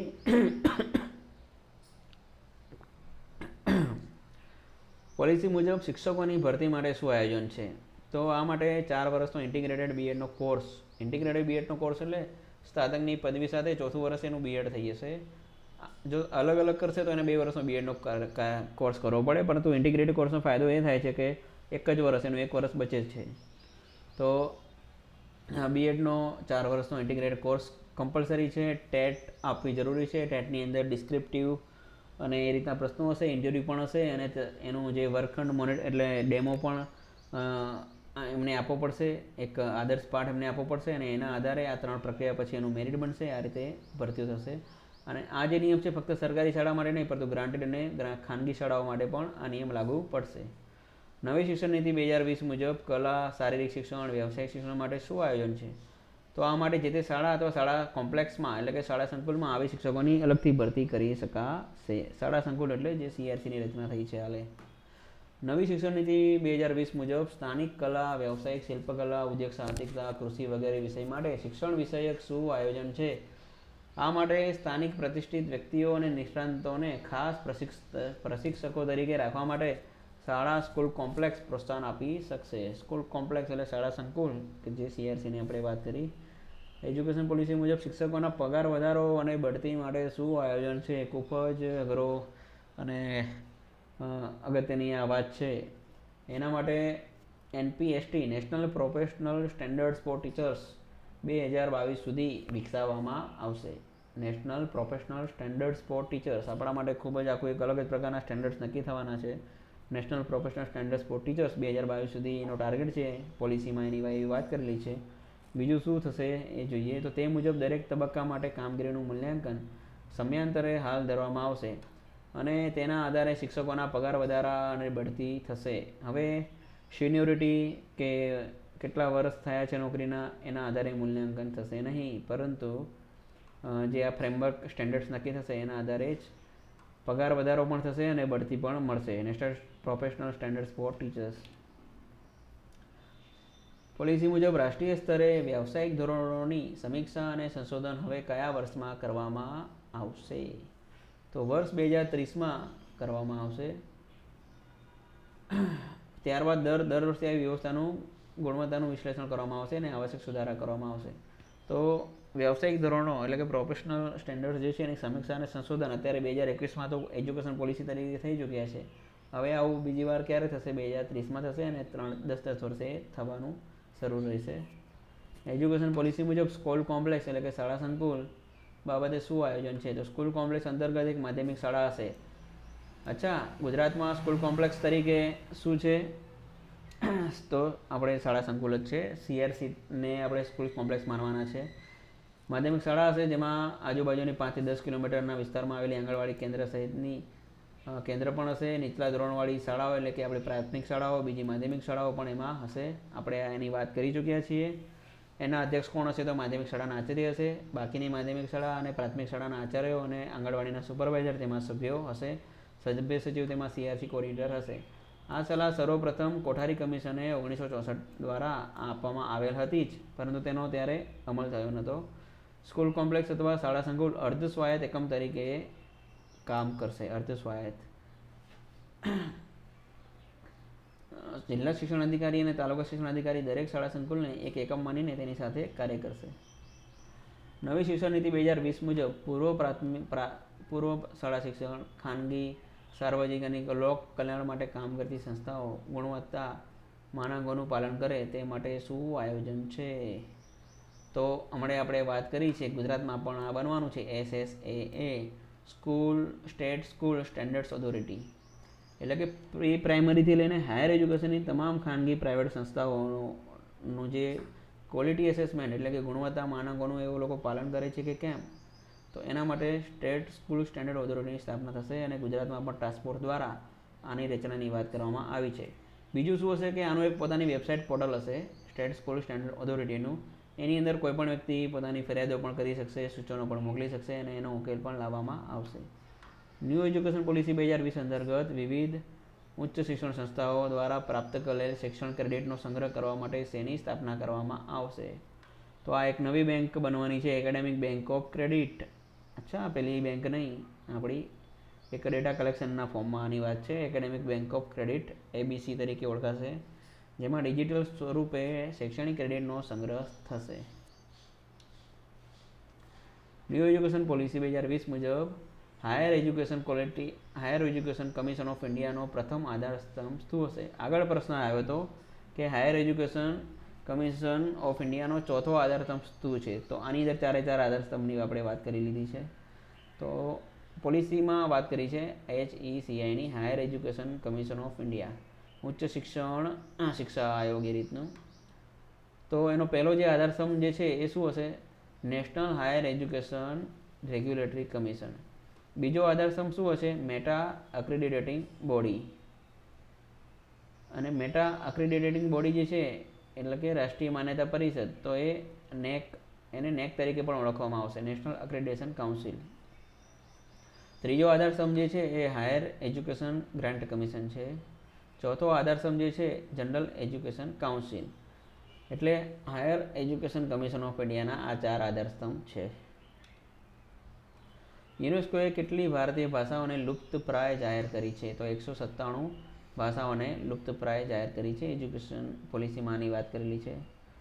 નવી શિક્ષણ નીતિ 2020 મુજબ national educational technology forum NETF national education technology forum શું કામ કરશે? તો ટેકનોલોજીને અપનાવવા અને કોઈપણ ક્ષેત્ર વિશેષમાં તેના ઉપયોગથી સંબંધિત નિર્ણયોને સરળ બનાવવાનો હેતુ છે. તો કેન્દ્ર અને રાજ્ય સરકારની એજન્સીઓને સ્વતંત્ર અને પુરાવા આધારિત સલાહ પૂરી પાડશે. શૈક્ષણિક તકનીકીમાં બૌદ્ધિક અને સંસ્થાગત ક્ષમતાનું નિર્માણ કરશે. તો મિત્રો આ તમામ પ્રશ્નો લગભગ 150થી ઉપરના પ્રશ્નો, એ સિવાય 50 જેટલા અલગ અલગ મુદ્દાઓની ફક્ત ન્યૂ એજ્યુકેશન પોલિસી 2020 વિશે આપણે આટલી બધી માહિતી પરીક્ષાલક્ષી મેળવી લીધી છે. આનાથી બહાર ઇન્ટરવ્યૂમાં કે પરીક્ષામાં કોઈપણ જાતના પ્રશ્નો પૂછાઈ શકે એવા છે જ નહીં. તેમજ આની જે ટર્મિનોલોજી છે એજ્યુકેશન પોલિસીમાં, તો એની તમામ માહિતી પણ મેં અહીં આ વિડીયોમાં મૂકેલી છે. હું આની ચર્ચા કરતો નથી, કેમ કે મારે વાંચવાનું છે, તમારે સાંભળવાનું છે. એના કરતાં બેટર છે કે આની જે લિંક છે આની PDF મેં ડિસ્ક્રિપ્શનમાં મૂકેલી છે. તમે આ તમામ સભ્યોનો એકવાર અભ્યાસ તમારી રીતે કરી લેશો, જેથી કરીને ઇન્ટરવ્યૂ કે પરીક્ષા કોઈપણ મિત્રને કોઈપણ પ્રકારની તકલીફ રહેશે નહીં. તો આશા છે મિત્રો તમને તમામ માહિતી મળી ચૂકી છે. આનો વારંવાર આપ અભ્યાસ કરશો. આટલી ટર્મિનોલોજી આપણે તમામ કવર કરી લીધી છે. Thank you.